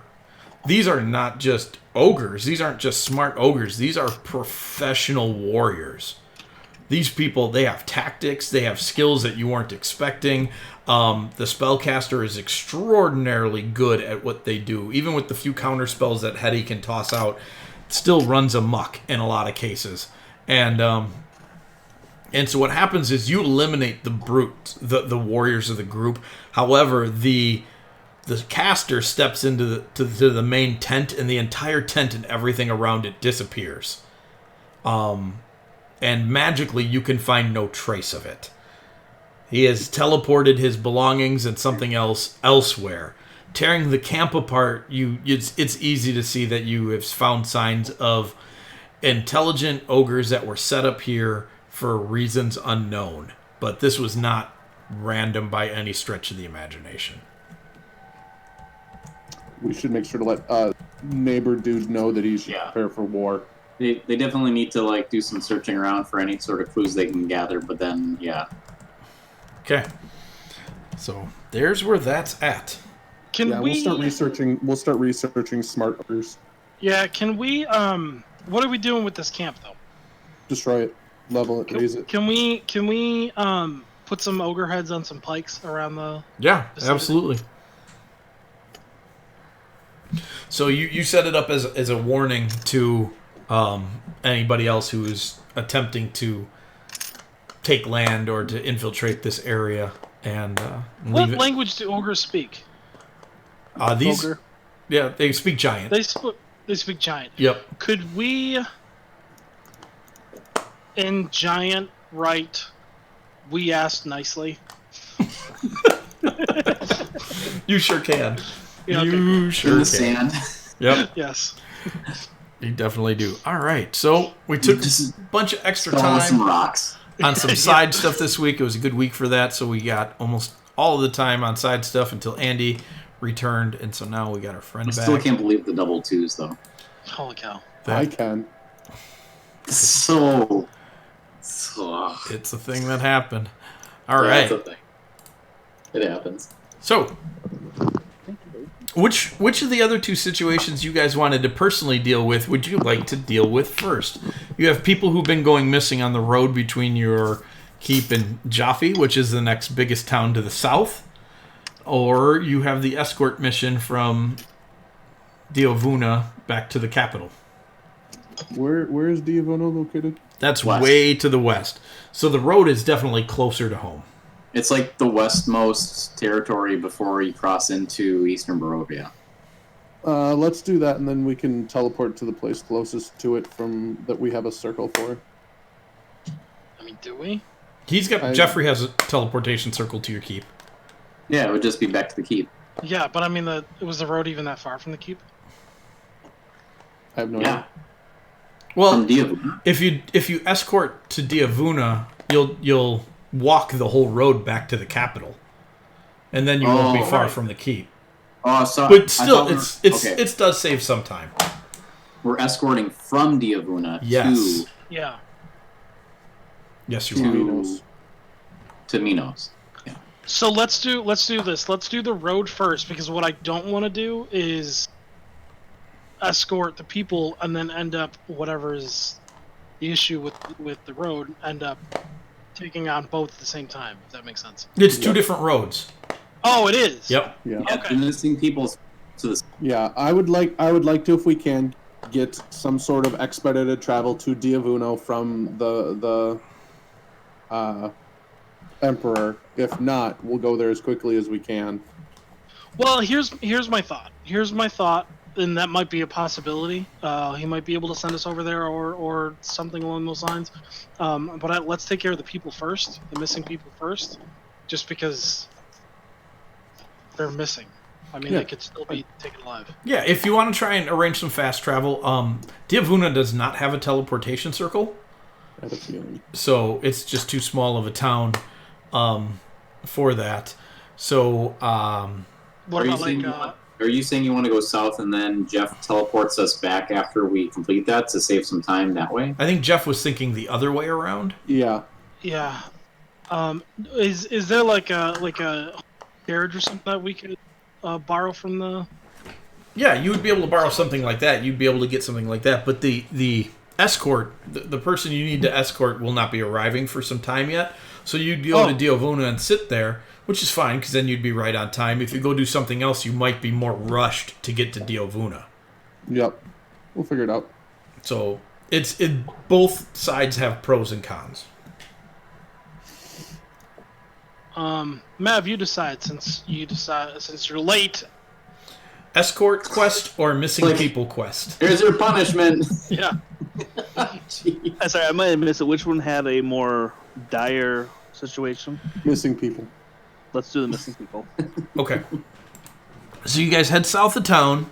Since You go- Thana can't make up his mind. I did make up my mind. I decided that He you should delegated. decide. So you guys Like head a good leader. you head out of your keep and out of town. And Mav, you guys have been in your hold long enough to get your stronghold bonus. So I don't remember what yours is exactly. But you do Also, get it. I have a question, Mike. Real quick. First, Mav, you get 15 days of Crafting. crafting skills. Okay. I had disenchanted, Mike. I disenchanted one of those armor Yeah. pieces. The but I psychic don't- resistance armor. Yeah, but I don't think you told me what I got from it. I don't think I set aside what you got from it. So you don't have to figure out right now, but at some point, because I Okay. forgot about it until just now. Yeah, I'll cook that up for you. I think basically if you disenchant it, you learn how to make it. So you could use that enchantment on a different item, Okay. basically, is how Okay. that works. So you guys head south of town. Sorry, real quickly. Is there a location where the bonuses were provided? It's in the keep stuff. Okay, I will find that then. Yeah. Granite back hold. It's probably up near the top. I can search for it. You can get through your story. Oh, I think I know right where it is. Oh, I found it already. When you use your Channel Divinity class feature, all allies within 30 feet of you regain 3d8 hit points.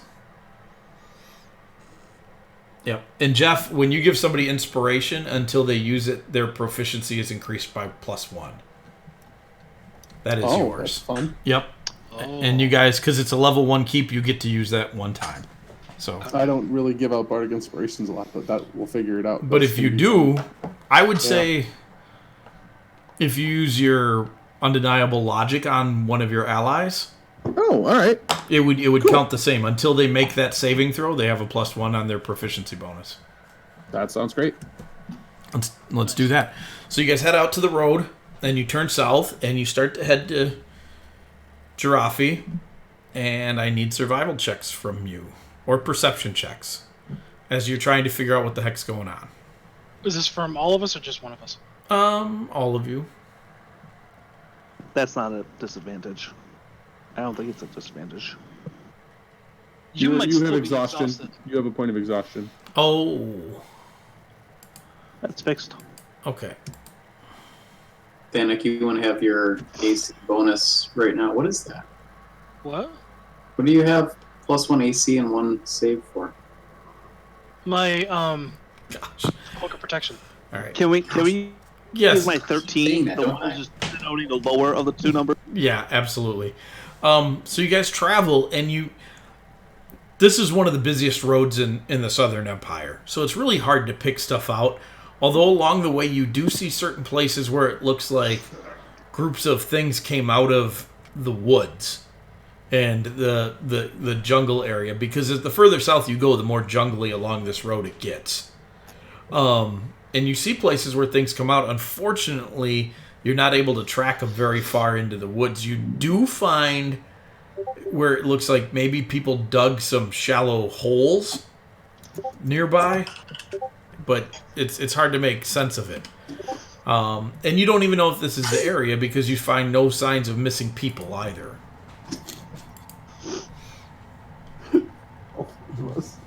No, all four of us. What, Mike did too? No, I did it twice. No, Adam just signed in because he felt left out. So is there anything you would like to specifically do? You find stuff, but you don't know if it's related, basically, is what happens. With an 18? Yep. Oh, wow. All right.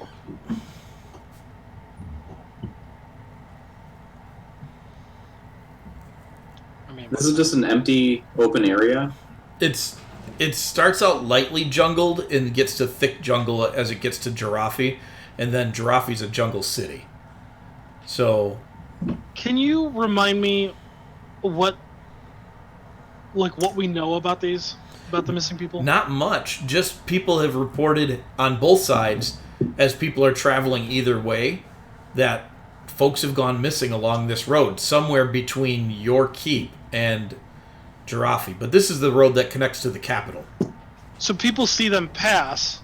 They but know they they never get to the destination. Correct. They know they left either town, but they never arrive. Does it look like this is the work of like bandit activity, where like people are being taken and their stuff is strewn about? Is that what it looks like? It's really hard to tell. Partially because this road is so heavily trafficked that stuff gets mucked up. You don't know why people dug those holes. You don't know if they were overnight shelters. You don't know what the deal was. You just know that people have gone missing. How far? We're looking at the holes right now. You can be. Can I do an investigation on these holes? Sure. Or ritual cast detect magic? I would like to investigate the holes. All right, so I'll do it at advantage then. Yeah. Mike, I sent you a message. Okay. Thank you. Jeez, really. Andy, I wish we were 12. That'd be great. Right? Will do. You can. Sometimes We'll roll with that for now. I don't think it's going to be a problem, Andy, because Jenny's character in our podcast has that, and it just really isn't a non-issue. It's just honestly, it's more for me to remember that you have it up. So you can let everybody know that you have that. So Mav now sees the world in different eyes. It's very bright, and he can see all the magic flowing around him. So do you like have permanent detect magic. magic up? Yep. Well, that's unsettling. All right. Do you just see like a black void when you look at Othig? It's like Vanta Black. He's It's actually covered like in... pushing away from it. That's awesome. Othig you a is warlock? radiating non-magic. I'm an anti-magic field. Yeah. That's great. No, Andy- it's a similar power, but it's just for Bastion, so that they know better what they can absorb in the world. Oh, that's unsettling. Mm-hmm. All right. You can't absorb Othig. So you're looking at these holes, and in the areas where it looks like stuff has come out of the woods, and there are traces of necrotic magic, just residue, in the area.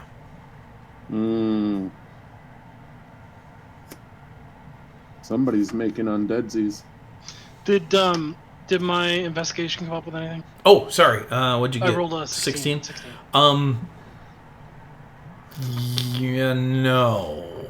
Okay. Maybe. You find some weird scraping marks in these holes. You don't know. How big are the holes? They're people-sized. They're not deep, though. They're wide. They're more like a depression that's dug out. Wide, like to lay down in? Yes. Like graves. That's why you don't know. No, they're a little too shallow for graves. That's why you don't know if somebody dug it up while they were camping to make like a little bit of extra shelter to kind of push the plants away, because you're in a jungle, so there's plants everywhere. Some of them are in the Kren Empire are very thorny. So, my Discord just crapped out.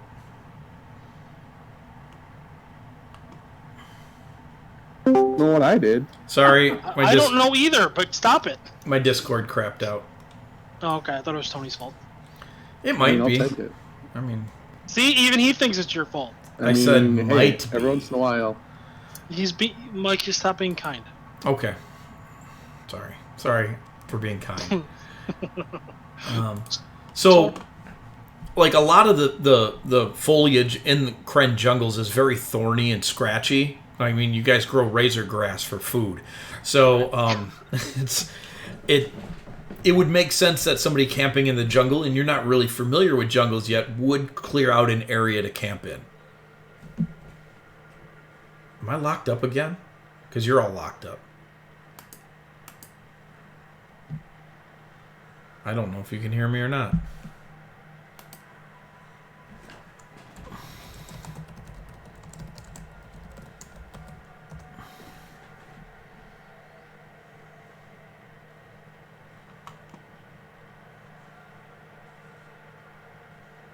Whoa.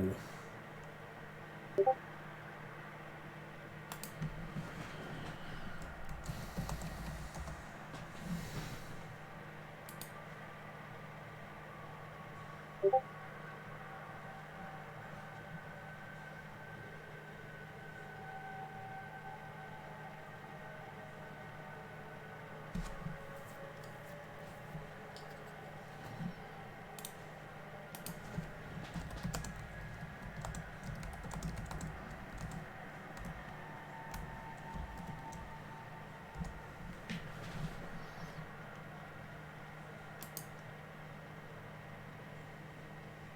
whatnot. And there you go.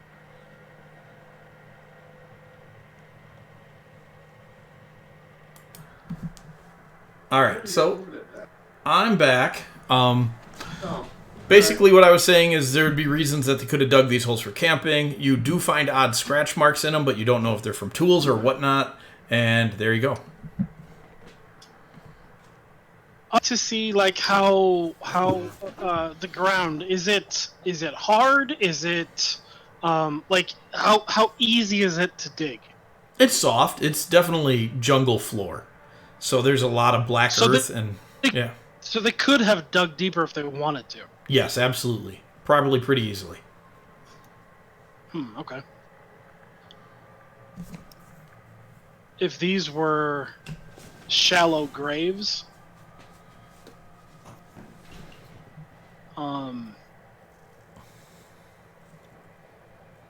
then they were shallow specifically because they were in a hurry, not because they weren't capable of actually digging them deeper.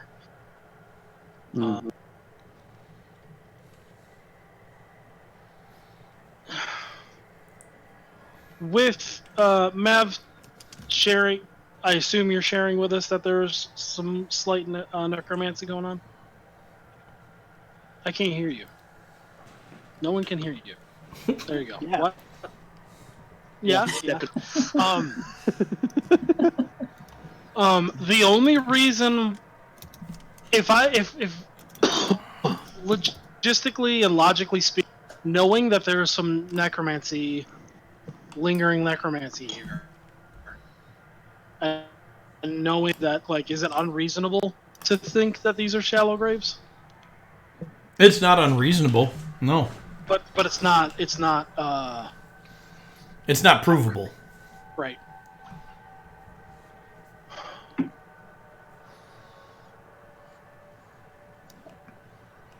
Yeah, okay.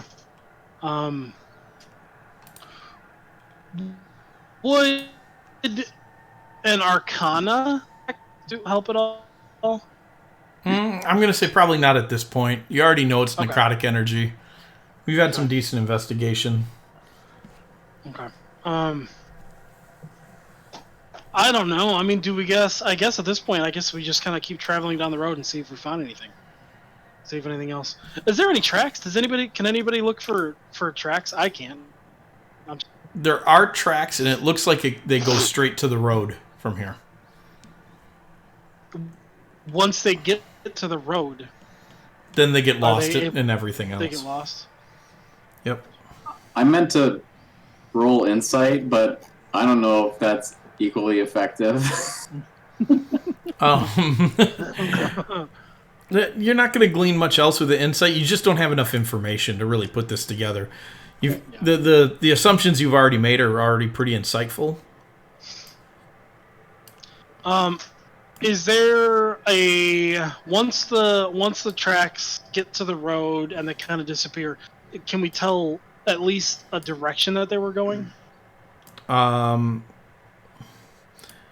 Looks like they go straight into the middle of the road. So it's just like perpendicular, basically. Mm-hmm. Yep. Okay. And they don't walk across the road; they just get to the road and disappear. But then they get covered up by everything else that's going on out the road. Right, but I mean, they don't walk across the road. No, they don't seem to go to the other side, no.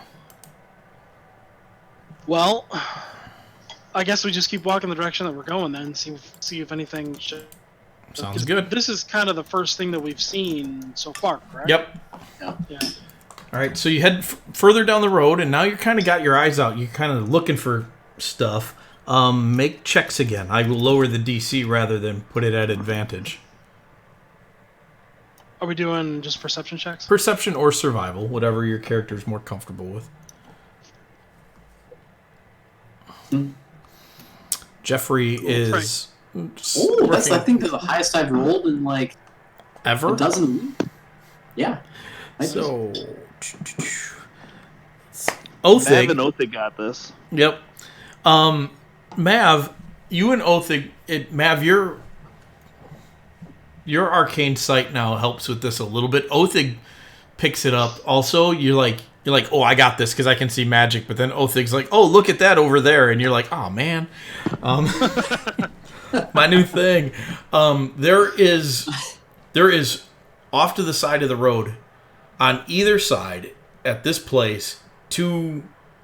You might not have noticed it if you weren't looking at them, but there are two freshly dug up mounds of dirt Both of them are quite large. They're larger than the ones you saw before. And these are mounds instead of depressions. Wait, say it again. They're what? They're mounds? Yep.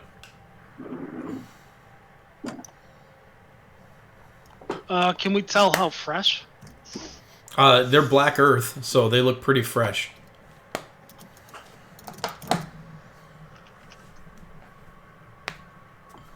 Well,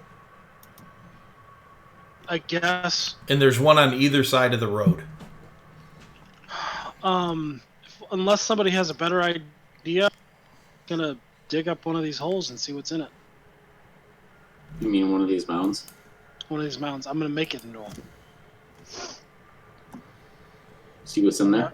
I'm gonna take my hammer and dig a hole. Okay, so you start digging, and you only have to go an inch or two below. And it is obvious that somebody tried to camouflage these a little bit. The plants that were dispersed when the hole was dug are thrown back up on top of it. You wipe off some dirt, and immediately you take a step back because you've seen faces that look like these very recently. There is a dead, rotting ogre buried here. Mav, it is radiating necrotic energy. I like to poke it It with the does. Jeff missile. Please roll initiative as you throw Jeffrey. Oh, wait, are we fighting the ogres or are we fighting Jeffrey? Yes. Jeffrey is pissed that we were throwing him at a There's dead a lot of body. things I'll let you throw me at, but that's not going to be one of them. Are we actually rolling initiative? Yes, you are actually rolling initiative. Okay. Because as you give it a little bit more attention and a harder poke, you hear something nearby whisper, and you can't. Does anybody speak Abyssal? Nope. No. Not innately, no. All right. Yeah, I can. You hear somebody whisper something, and then the ogre, its hand comes up out of the dirt and grabs at you. Would you like to have gone to the pile on the right or the left? Left. I'd like to go to the one that has the treasure in it. Well, you don't know which one that is yet. I know, but you do. So can you just put us there? So I will put you at the one that I want to put you at. Which may or may not have treasure, right or left. You get to Right. choose. Right, is okay.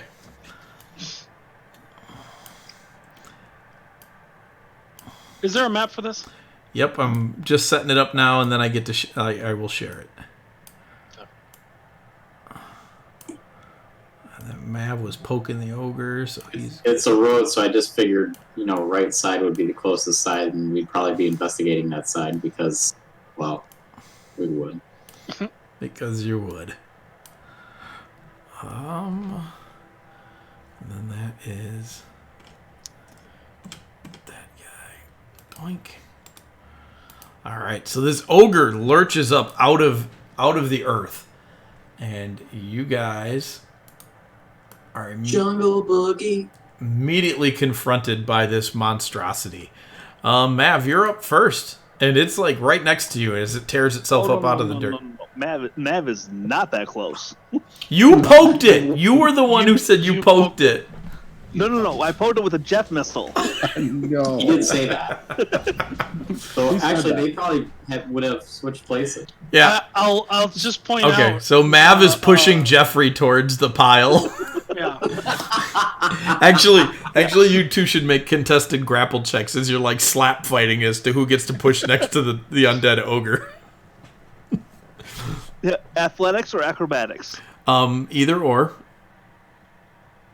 Well, I got a 50-50 chance. Nope. So Jeff, Mav, you go to throw Jeff, and Jeff is like, and he pushes you back towards it. You're up first.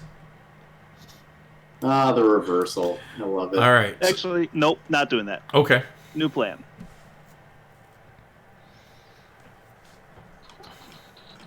Jeff, did you want to go second, or do you want me to go second, since we have the same?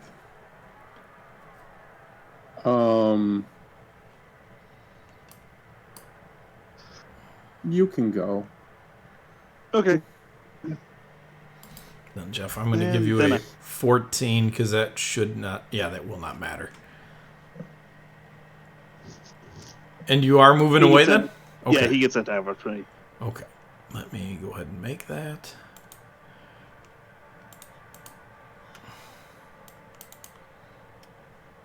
That is only a 10, so he is not going to hit you. He's still too busy digging himself up out of the dirt. Othig, you're up.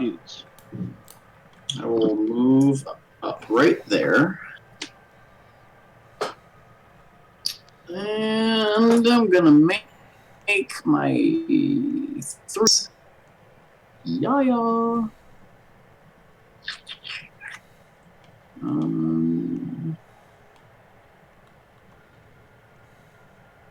Does 15 hit him? 15 does hit him. Oh, sweet. Wait, is he on the ground? Yeah. Oh, so he's prone. Advantage. Yeah, just make sure you didn't get crits on those. Um. Just grab 2 d20s and roll them, see if you get 20 or 19s. Okay. Nope. Okay. Nope. Okay, so just do my second attack. Oh, nice. Very nice. My third attack actually at advantage. And I'll do butt swing at advantage. Third attack. Woo! Yeah. Oh, yeah. There's that butt swing coming in hard again. Does the butt swing count for banishment, too? Does it count what? Yeah. Does it count for banishment? Oh, actually it would, but this creature's not going to go anywhere. Okay. All right, so you wallop on this thing several times. Jeffrey. I would like to take a look around and see if I can figure out where that voice came. Make a perception check. Because you said it was nearish by. Yep. So. 23. Oh, that's really, really good. You're not quite sure if you see where the voice is coming from, but you do see these two guys in the woods across the road if you scroll out a little bit. Oh, great. Oh, my gosh. I do have spirit guardians around me, so once they hit that, they're slowed. You should probably draw your bubble. Draw it big. I will just say, fellows, we're in some trouble here, and then I am going to polymorph myself into a T-Rex. Sweet. All right. Awesome. Fellows. That's great. Anything else, Jeff? Nope. That'll be it. Okay. So that brings up our beholder zombie friend who is going to... He doesn't get to move far, but he is... How far is that? Why didn't it put the distance on there? Jerk. Oh, because it's behind his token, that's why. It's 30 feet. Yep. Andy, you know you're still concentrating on your spirit guardians, and Jeff, you know you're still concentrating on your polymorph, but both of them disappear. Crap. As this thing is looking right at you. So they're not currently working. But I know that if I leave, it's... Gaze. Yeah, you know the magic is still working, but for whatever reason this thing has turned it off. And then is he no longer a T-Rex? For the moment. He's Jeff Rex. Let's see. And then I need Othig to make a wisdom saving throw. Ugh.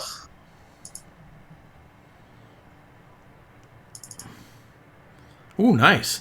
So a wave of fear washes over you as one of the smaller eyes on this creature aim itself at you and blast you with a magical ray, but it passes. Okay. Thanak.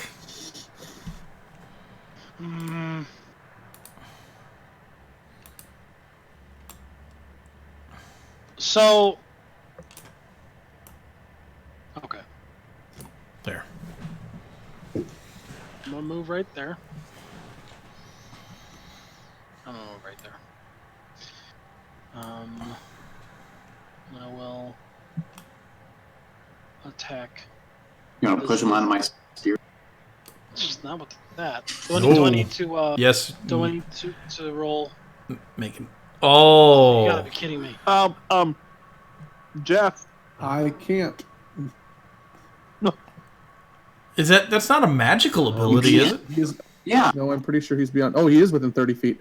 I thought I moved further away than that. Oh. So no, because I thought I moved to the edge of Spirit Guardians, but Yeah, I did but- as a T. Whoa. So You. And then the night re-roll is still. oh, fair enough. Yep. But you get to re-roll the one Yeah. that would have been a 1. Yeah, I guess. Okay, so you. Now it's only a 6. Yeah.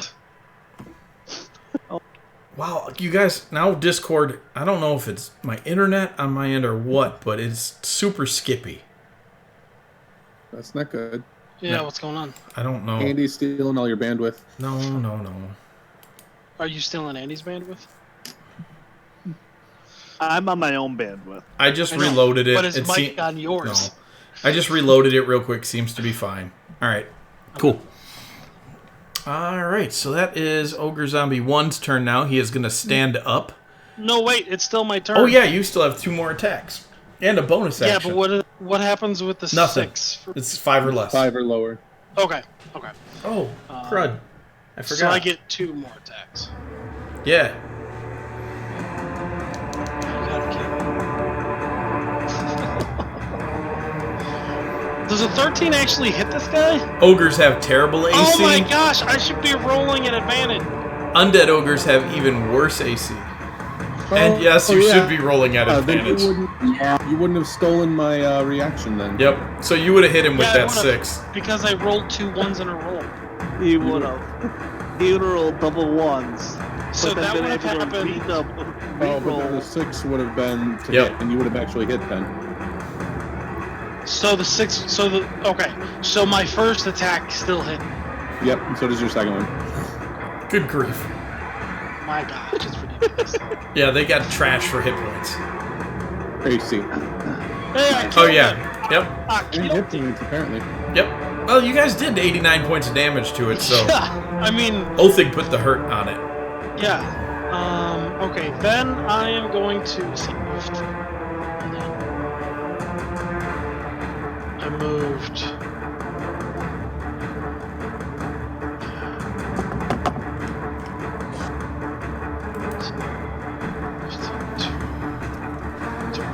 Okay, there. I'll move right there and I'm done. That's my turn. So, Ogre Zombie 2. Okay.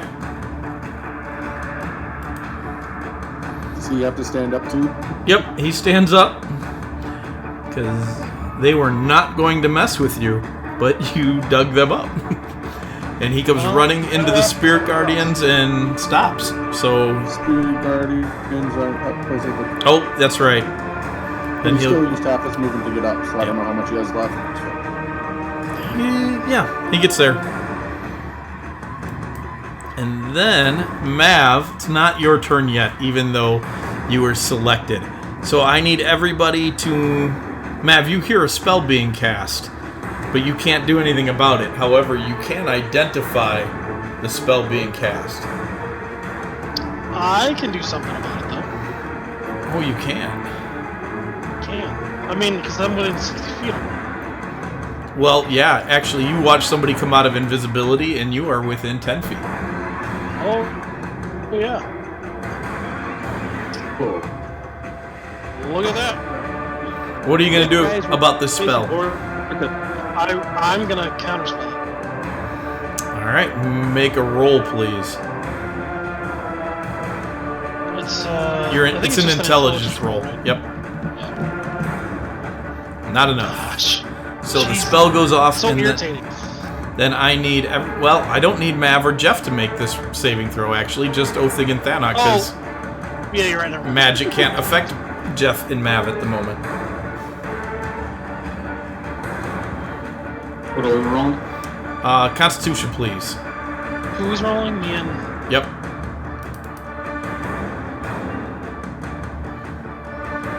All right. Man, tonight you are rolling garbage. Yeah. So- I used all my good rolls on... Othig, you're going to take 20 points of necrotic damage. Thanak, you're going to take 40. I'm taking 40. Yep. And then you hear another spell being cast as the other servant of Orcus casts another spell at you guys. And I need a Constitution saving throw from you again. That's better. Those are both enough. And those are both going to be 25 points of necrotic damage. And everything in the area that's not in that cone of magic wilts and dies within 60 feet of right between you two guys. Everything How withers. much you said it was? 25. 20 damage? 25. Wilts and dies. And Mav, it's your turn. Okay. 1, 2, 4. Which does that allow? Spirit Yes. Guardians? Yep, first time he enters into it, so your Spirit Guardians pop out. And then go there. Should probably do that. Let's see. We'll do that. Okay. So those two will have to make a wisdom saving throw. That's what you did. I don't know if I want to allow that. While you're moving, I think it's got to be where you stop. Oh, okay. Unless they have to enter it, or it's where you stop. Otherwise, Force movement doesn't count. yeah. Otherwise, zigzagging around really makes Spirit Guardians even more bonkers than it already is. Okay, that's fine. Yeah. Yeah. I'm gonna have him roll as well. The official Then thing I on that stand is- there instead of trying to zigzag Okay. over. Otherwise, yeah, that's fine. And there's that. And Okay, then, okay. Don't forget you had 16 temporary hit points. Oh, yeah. Thanks. If you move one south, Andy, you'd get. Oh no, the one inside the beam doesn't matter. Correct. correct. And then the two servants and the beholder are making a Constitution save. And they're all blind. Oh gosh. Nice. Jeez. Oh, does that take a? I mean, if you can't gaze, I would imagine. I don't know. I don't know. He's got his eyes itself. I mean, is it blind to all of his stalks? It's blind to everything. Everything of it's blind. Yeah, mean, but- incoming, not outgoing, I guess. If you're a creature with multiple eyes and you fail, doesn't it affect like all of your ability, no matter how many times that is? Like, if you have several eyes, wouldn't it affect all of the eyes if you fail? I don't know. If Well, beholders aren't immune to blindness, so but I don't know if it turns off their eye stalks or not, or if they just go nuts and start shooting stuff all willy nilly.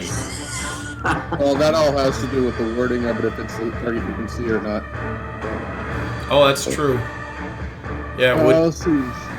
Yeah, I mean, do they just turn into a disco ball? Like spinning around, just eye stalks aiming in random. yeah. Jeremy Crawford says that the main eye would not affect it. It would still be blind, but the ray would. What about the rays? The rays would be affected. So the cone is not affected, but anything a spell that says creature or space you can see would be. So Okay. he wouldn't be able to aim the stalks, but the self would still. Function, So yes. it would be able to make the check to determine whether or not it actually hits something with its stuff. Yeah, for attack rolls, but not for things like fireball, which is a point you can see. Yep. Well, and you can't target a creature you can't see. Right. And all of his eye stalks are targets. If a target, There you the go. targeted creature. So yeah, that's awesome. All right. That is a very easy way to simplify that combat. Good job. Oh, my wife is home. I didn't hear her come in because of battle music. All right. Anything else, Mav? Nope, that's it. No, I think you've done enough. Okay. Othig. Othig is going to yell to Mav, "You want me to hit the big eye thing now or later?" Take care of the thing that can... Hold on just a sec, guys. I got to redo Discord again.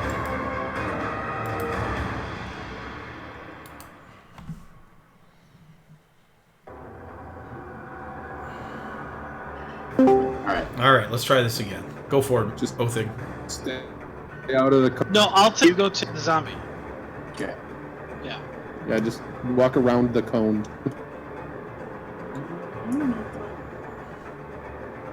You have like 50 feet of movement. You started.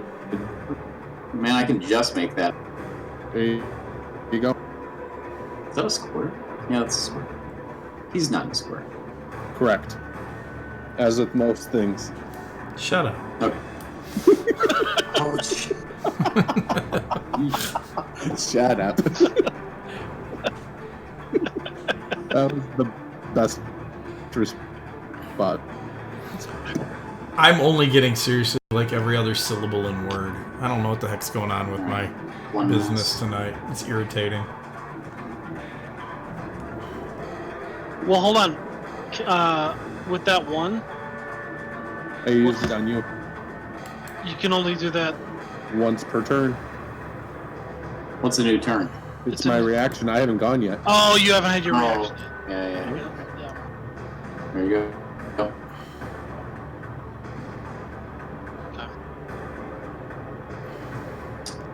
Let's see. 2. I'll make my forearm attack.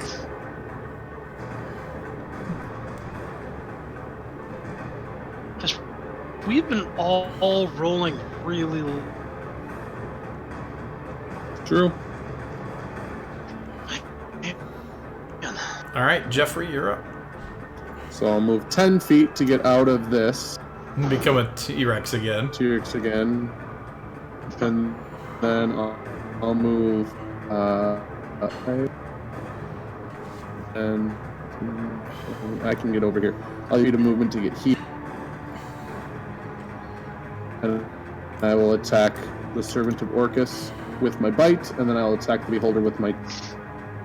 With your tail. Yep. Awesome. Bite attack against the Servant. I don't know why that has advantage, but I'll... He's blind. He's blind. Oh, that's right. Well, that's a 27 to hit him. Yeah, you're gonna hit him. So he will take 28 points of damage, and then he is... That's dumb.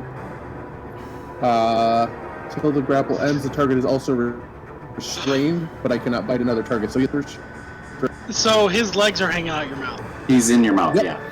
Yeah, he is currently the lawyer from Jurassic Park. Yes, that's what I was thinking. Yes, equally as much crap. And I'll hit the zombie for They're all 25 zombies. points of bludgeoning damage. The Beholder zombie. And I'll whap it with my tail and just... No, servants might not be zombies. I mean, they're probably zombies. So, that's I think they just like zombies. that's Jeff. All right, so the Beholder zombie was just hit from a certain direction, so he's gonna look that way. 'Cause that's the only thing that really makes sense. Jeff, you are no longer a T-Rex. You have a Servant of Orcus in your mouth. How far do we both fall? Because that's T-Rex height. I would say you both just shrink down, and as you shrink down, you naturally Okay. spit him out. Yeah. Let's hope. I Yep. mean, I haven't fully decided yet. But, It's either that or your jaw explodes. Yes. I mean, I prefer option 2. right? Okay. It's like the cockroach all over again. And it is going to attempt to bite you because you're right there, but it's at disadvantage. So yeah, no, it doesn't. It almost did. It was dropped to 19. But yep, nope, it does not bite you. Thanak. Beholder gets a Constitution saving throw. Oh, thank you. 19. Nope, that's not gonna do it. It's close. Real close, actually. But not enough. That's over his AC. Yes. Wham. Good one. Whammo. Oh, I guess I'm So small don't. again. Yeah, we can remember. Unless you need to do that. I need to because my place Hey! is not Hey, Look at that. you're welcome. Yeah, Gotcha. seriously. Couple sixes. Jeez, really?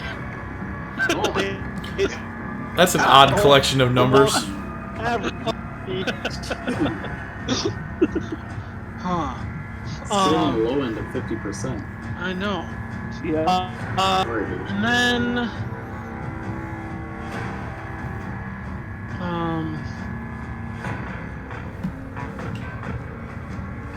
oh, he's way up there. He's way up there. I get it. Okay. That's it. Okay.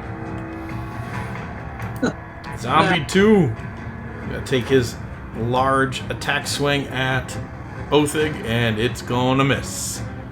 That's it. He only gets one? He only gets that's one. okay. Alright, this servant of Orcus is going to begin casting a spell. I mean, do I recognize any of these spells? Nope, probably not. Alright. I will, Do I know what level spell it is? It is a 5th level spell. Oh, I didn't hear. I mean, should we? If there's ever a time where we are like both gonna do something, I mean, do you want to do something? well, I Which was one going is casting to the spell? one. So if you focus Okay. on number 2, Okay, that's fine. because then we're not stepping. Are you on each gonna other. do So something? yeah, I'm gonna try to. Oh my gosh, you gotta be kidding me. Nope. I'm gonna suck it up. That's terrible. Alright. I saw that coming. I knew for some reason that it was. So the counterspell does not take hold, and Mav sucks the spell up instead. Mav, you sucked up a 5th level spell.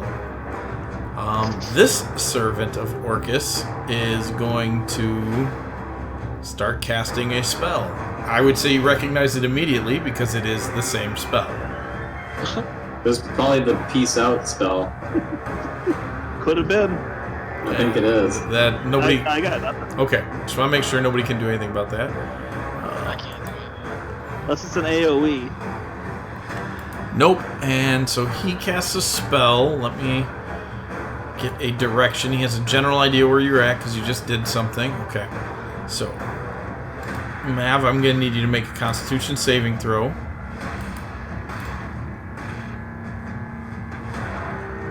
Oh no. Thanak, I'm going to need you to make one as well. Okay. I need. Hold on. Is that 20-foot radius sphere? Holy cow! Jeez.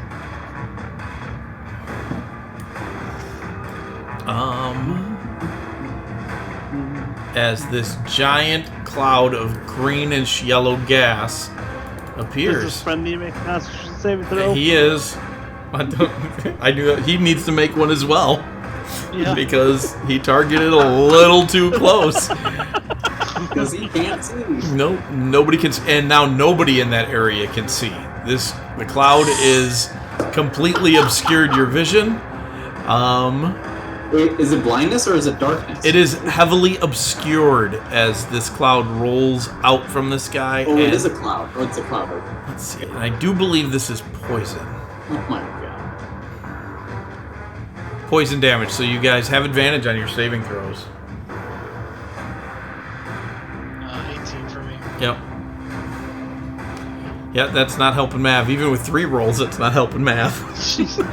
Oh, I thought there was another one. Nope, Gotcha. no, same one. Nope. But that's okay. All 3 of them would have failed. So Mav, you're going to take 20. I either have an 11, a 12, or a 13. Your choice. You both take 27 points of poison damage. Is that quartered? That is already half. No, I mean it's already had. That's half. That's half. Yep, so if you made- should've saved what? So Mav takes 27. Thanak, you can have it again. What did you say? It was 27? It was 54. halved is 27. You made your saving Okay. throw, so then you can quarter that again. Mav takes the 27 because he missed his saving throw, but still gets half damage from poison. And those two guys take a bunch of poison damage. Not as much as you'd think, though, as they seem to have some sort of necrotic energy pulsing through them that is giving them resistance to damage. To at least this kind of damage. And you said this is like all obscured as well. Yep. So now everybody is technically blind. So you guys are at disadvantage for targeted attacks. Mav, it's your turn. So we're blind. So I can't do that. However, your spirit guardians are still going. Yep. Well, actually, am I able to move to the trees south of me? You got a pretty good idea of where you were, so you can attempt to move, yeah.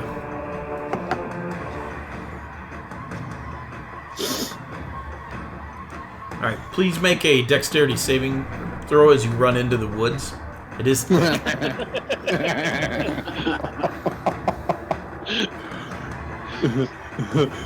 Yes. Oh, dang it. Oh, Quite good, it's quite actually good. decent. Yep, you're running with your hands out, you hit them shrubs, and you're like, okay, there's a tree coming right there. Okay. And I was like, hello!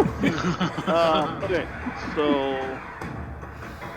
we're going to do the Spirit Guardians, Do it. which has moved with me.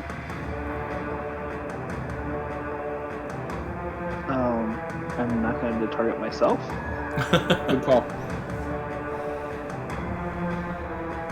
And then Mr. Eyeball needs to make another Constitution saving throw. And we'll And fail. he is now deaf. He's deaf. This poor zombie. Undead, blind, deaf, unable to do anything zombie. Alright. And the other two would have gotten the blindness rolls. Yeah, they would have. Oh, that's not good. And they're both terrible, so they did not make it. How do they look? Terrible. Othig, you're up. So do I have advantage against that zombie over since he's... In the He's not cloud. blind. Oh, but he is. He is obscured in that cloud. He definitely is. Yep. So it is, okay. Alright. Roll some advantage. 3 attacks coming up.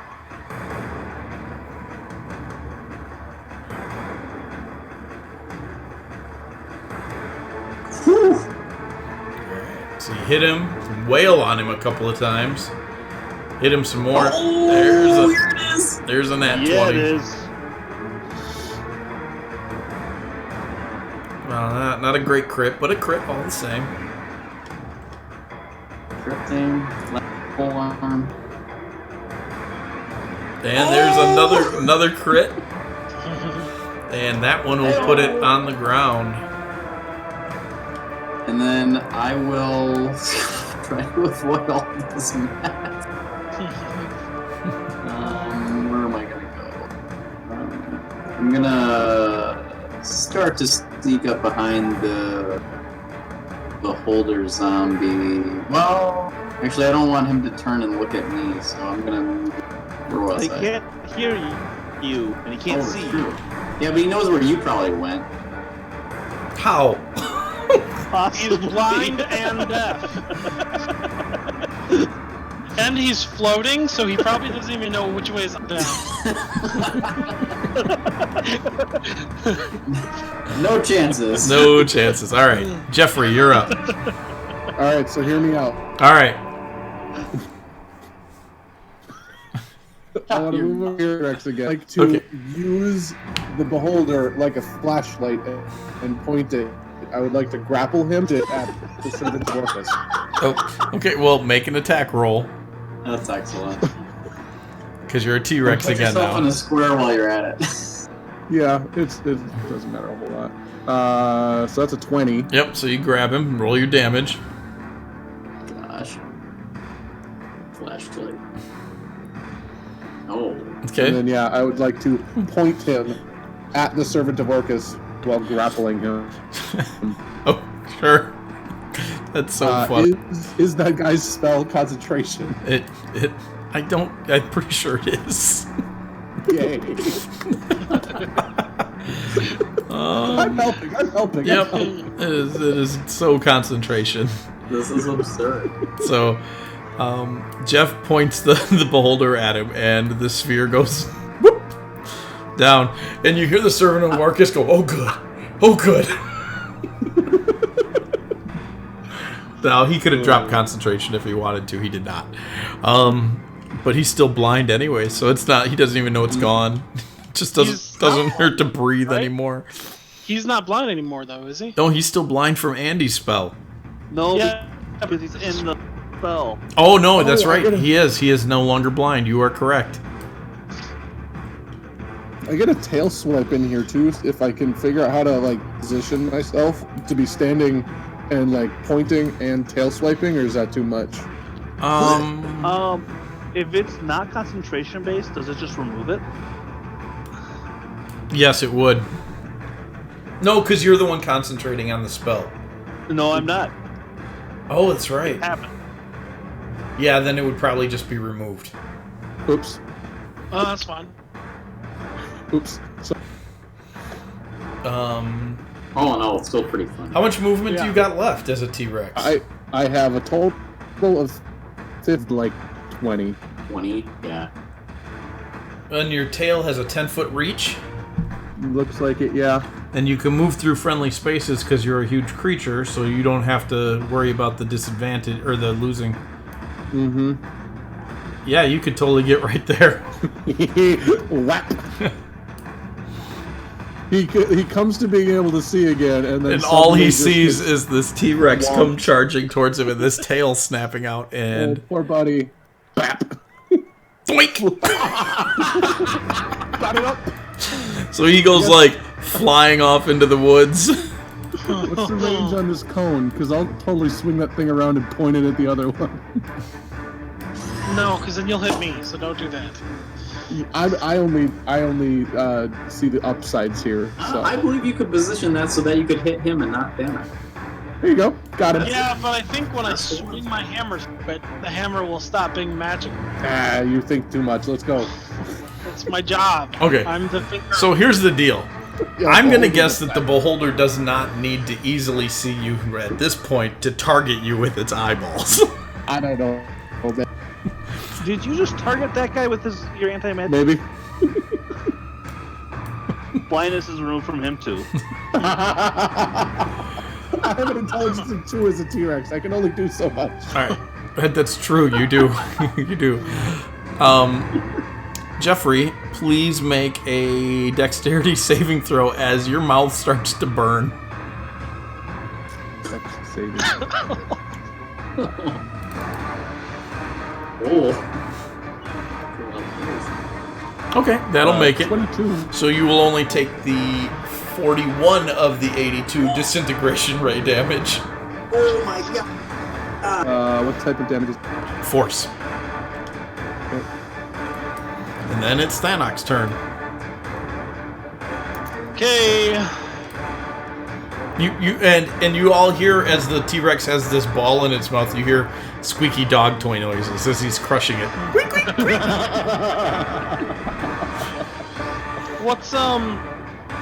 What's his AC?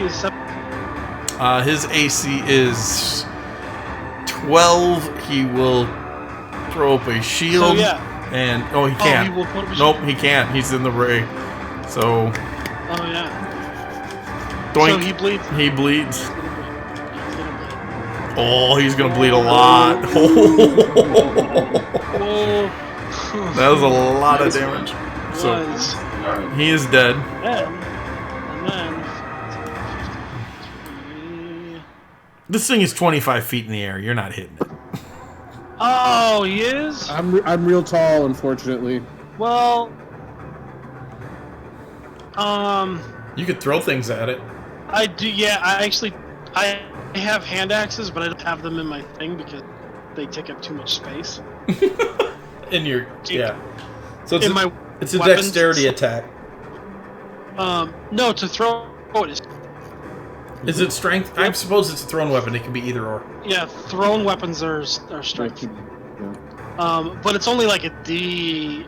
Hand axes are like D6, I think. Might be a So- If we D4. don't kill this thing, I've got a great idea. You said D4. Might be. I don't remember. Then again, Mav's probably gonna kill. I think Yeah. hand axes are. And X's are D6. Okay, Okay, so cool. I'm gonna use this. I'm gonna use this to just to see if I hit him. Oh. Yeah, you do. Okay. So that's gonna be 2d6 plus your strength. 2d6 plus 4. Yeah. So 8 damage. Okay. And I'm gonna chuck another one at him. Still hanging in there. Jeez, man.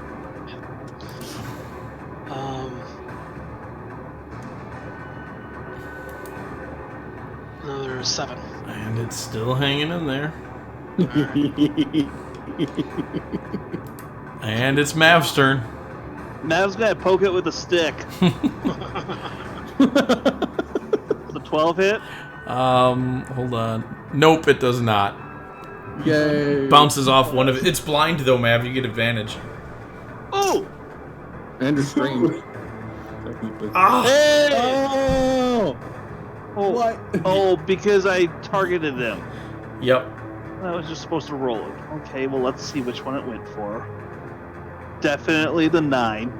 So 9 Does plus a 13 4 hit? Oh, 9 would hit. does though. not. Oh, A it doesn't? 13. Nope. It's got an AC of 15. Oh, 15. We'll just Hey, go that way. Oh, I don't know if I could have killed it with a spear. So it deflates as Mav kills it, and it's all. And now it's dead. It's like a balloon. Yep. And now it's just this. Oops. It's just this. Stop it.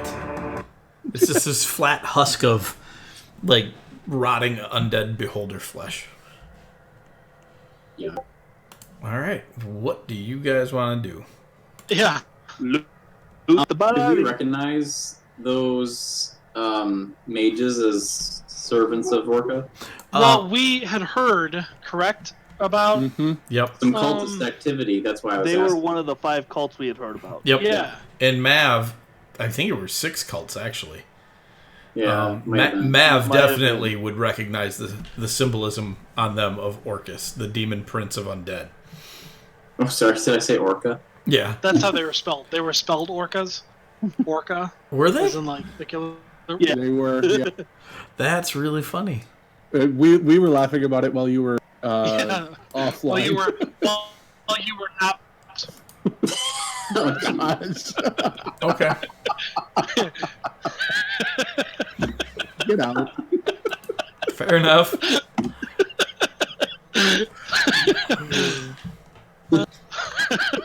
That's all we get. That's all we have. Man, Okay, I was funny waiting for right some now. retort about, like, I'll kill your character, but it's just, yeah, you're right.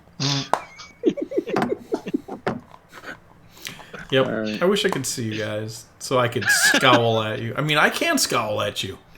You can. We You can't just see you. it. You, yeah. Oh, I can't turn my camera back on because I can't see my Yeah. Discord. Yeah. All right. Well, I'm scowling a lot. Scowling So you guys, hard right you now. guys go to loot the bodies. They don't have a lot extraordinarily valuable on them. Yeah, they have their robes. They have some Orcus holy symbols and a few other things. One of It's them. like the holy symbols, just Yep. as I don't know what to do with Proof. them. One of them has a belt of fresh skulls that he's wearing. That's not good.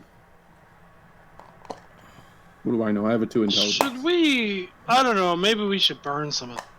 Is there anything magical on? There is not anything magical on them at the moment. Will there be later? Yeah. I'm gonna kill your character. What do you mean? At the moment. Matt was going to say it exactly like that. At the moment, there's I'll be nothing honest. magical on I these looked bodies. right at you, Adam, and I could tell that's what you were about to say. Do you Yeah. guys want to interrogate either of Just them? beat you to it. Oh. Did you guys hear what Jeff just asked? No, I did. Well, I think it's worth a shot. I don't know how much information we'll get out of them Okay. because they're definitely not going to.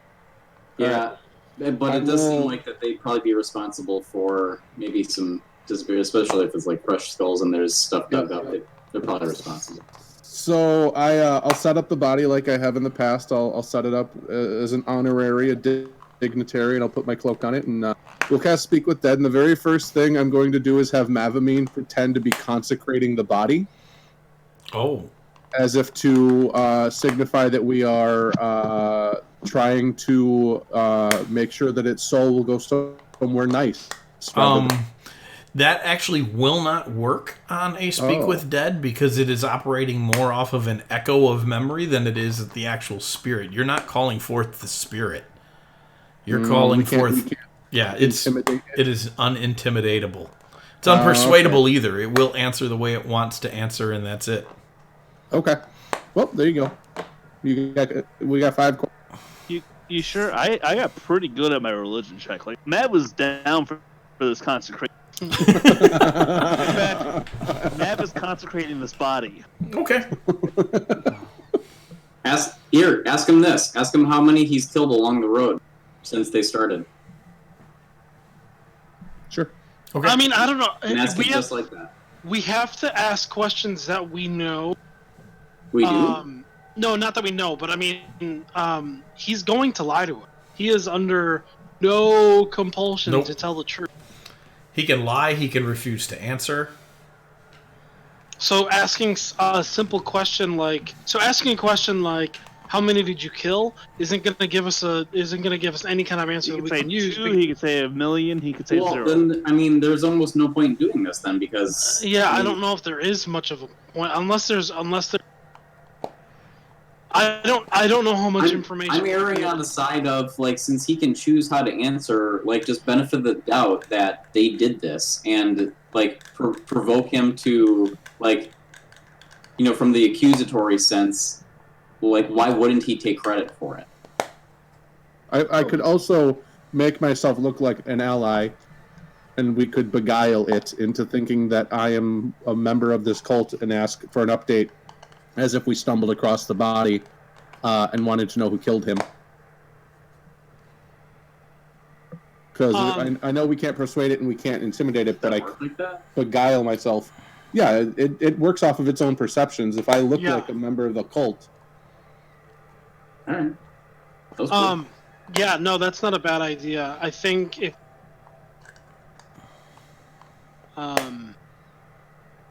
yeah. I could ask how many does he have any treasure on him now? Yeah. Asking questions. How do I activate your magic to get your loot? Asking questions that come from the perspective of, hey, Mike, how much do we know about Orcus? Not much. I mean, Mav would know the most. Orcus is traditionally the demon prince of undead, but he has been banished. And it's pretty common knowledge that he has been banished by both the courts of heaven and the hells. A different story if we asked Marlon. Yeah. Well, conveniently he's back. And Gabriel. Well, yeah. You know that in his banishment, you guys know that in his banishment, Mav would know this. He was divided into 4 pieces. And so all of those pieces need to be restored in order for him to take form again. So Mav and the boys only got up to one of the pieces. Conveniently enough, though, a couple other groups have found some pieces. Been working on the other parts. So we can make the assumption. We can make the assumption that this cult is trying to back. That's a very safe assumption. Yeah. So I think if we come from the perspective of you as its superior, Jeff, ask it why it deserves to be resurrected. or made undead. Oh, are we really heading down that route? Because I did pick up a spell that would be a lot of fun for this. Yeah, go for it. I think if we ask questions along the line of like, what have you done that proves you are devoted to the cause? Those kind of questions. Yep. I'm in. I'm picking up what you're putting down. Okay. Yeah. Ask your questions. So yeah, I will ask the first question just being, how successful were you in this space? The region that you were in, how successful were you as we've stumbled across your body? 167 were given to our Lord. Many taken during the cold. The locals believed the cold got them. Okay. Where will I find the others? They are buried along the road, waiting to bring more into the fold. How many survive? How many? What do you mean? Like of this region's like. How many are still? Yeah, how many still active is basically the question. How many of your friends are there still alive? Oh, so you're asking how many more cultists are around? Yep. Gotcha. I am uncertain. I saw Brother Hespis a month ago. That was the last. What were your most recent orders? Why do you ask that? Verification of what was the word that you used? Worthiness, Adam? What did you say? What did I say? Do you have to ask it like a question though? Yeah, it was basically. Well, like, he asked me a question. I'm responding to his question with a statement. But verification of worthiness, or basically seeking your credentials. Yeah, I said deserving of Okay. of continuing to follow. Yes. Mm-hmm.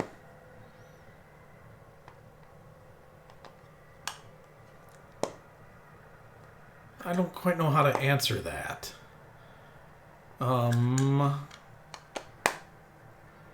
It would answer just really generically at this point. Okay. That its orders are to fuel their Lord and Master's kingdom. To increase the kingdom. And then I guess the final question is, what makes you worthy to door to unlife? It was promised. Nothing makes me worthy. Oh. Fair enough. And with that, with the two bodies that are right there, I will cast Raise Dead. Oh. Raise Dead? I was just Oh, you're breaking. just told me. Wait, let me just make this clear, because you're breaking up a ton again. Are we raising the dead, or are we animating dead? I used Speak with Dead to start this entire conversation. At the end of it, I'm going to cast Raise Dead. So you're bringing them back to life. Right? Is that the right spell? Am I looking Are at you the turning wrong them into spell? zombies? Yeah. That's animate dead. Animate dead. Raise Dead Wrong is what spell. you do with Othig when he gets himself killed. Yeah. Oh, no. I don't have Raise Dead. Okay. I was I like, have Animate you're Dead. doing I what? was reading the wrong spell. Okay. So I like that Othig was used as the explanation Yeah. for that spell. you cast Raise Dead, and these two stand up as zombies and begin to shuffle around, and they're really happy-looking zombies. It's like something they were meant to do. Oh, look at Jeff. Are you Orcus now? No, I just did what you told me to do. I didn't tell you to actually do it. This was going to be a joke that I was going to play on you guys. Like, you know, you're all afraid of zombies. Am I afraid of zombies? Skeletons. Yeah, skeletons and skeletons. specters. These aren't too scary yet. So yeah, Jeff, you currently have two zombie companions. Skeletons and banshees. That's what it is. Oh, it says raise dead. What is raise dead? Raise dead is what clerics do. Oh crap! I cast the. Well, so that's the one that's available to me, and that's the one that I was casting that costs a diamond. Yeah, that brings them back to life. Like, Now, frick. you I can can. only do that to one of them then. Well, do you want to? Because you don't have to. No. Well, then don't. I don't. Yeah, I have raise dead, not animate dead. Okay. Good. All right. Well, then jeez. you leave it. All of that just didn't happen then. I'm so okay. Well, the speak with dead thing, all that. Yeah, that happened. But bringing them back to life, they're still dead. No, I can't do that. I'm super sad. Oh. I'm actually kind of surprised that you I have. think that's super awkward. Shouldn't you have access to animate dead? No, I don't. I have raise dad, and then I have dance. Did you say raise dad? all of my spells are have. You might need that next week. Yeah. Oh gosh, all of my spells have 1 or 2 letters changed. Just because it's funny, like Lester's Restoration. Yes. All right. So, is there anything else you guys want to do with these jokers then in this area? Also, make perception checks as you're going through things. I will. Oh my gosh. Jeez. I would like to, unless anybody objects, I will just start torching these bodies. Just get rid of them. Phil's or not Phil. Gosh, dang it! Now I did it. Jeff is really, really like distracted at the moment because he can't figure out what the heck his spells do. As long as we kind of went through and saw what they had on them to see if there was any clues about why they were out here and what was going on, like I'm fine with it. Right. Well, that's what I was getting to. As you guys start to drag the ogre bodies over, Othig, you notice one of them has a tattoo on it that is very ornate. It's like that Hulk picture that you posted. Yeah. Pointing that out to the group. Gosh, I can't even hear you guys at all. I feel like I'm playing by myself right now. Oh, you can't hear us? It's like every third word I get. That's why it was so confusing for me, and I couldn't explain to Jeff that what he was trying to do wasn't what he was doing. Right. Oh. Yeah. Basically, this is what happens, and then I think we'll call it a night for tonight, and hopefully I can fix my whatever's happening, because we don't have time to do the escort mission. No, we'll do that next week. Okay. Jeffrey, Othig points out this tattoo. You see him staring at it, and you look over, and you recognize this symbol. You have just very recently seen the symbol on this ogre's body over in Zinji. And that's where we'll stop for tonight. That's where I'll leave you. Did we see the symbol? You guys haven't, because you haven't been No, there. but I mean, like, right now, can we see the symbol? Yeah, you can all see it. It is a black dragon eating its own tail, and inside of it there are 2 crossed swords, katana style, one going up and one going down, so the hilt's on opposite sides, through a skull with fangs. Yeah, I can't remember whose symbol that is, but we learned whose symbol that was. It's the symbol of the invading army of the hobgoblins and ogres that had taken over Zinji temporarily. Did we ever find that symbol in our old campaign? Mm-mm. You guys never encountered these guys in your old campaign. No. This is not the symbol of Zinji. This is a different empire that invaded them. Yeah, that's why I was wondering if we did, because we would have fought all those ogres, and I thought maybe they would have had the same symbol. Nope, that was long in the past. They did not have this. Yep. Okay. Ryan, not all ogres look alike. These do. Yeah. Don't be racist. All right, guys.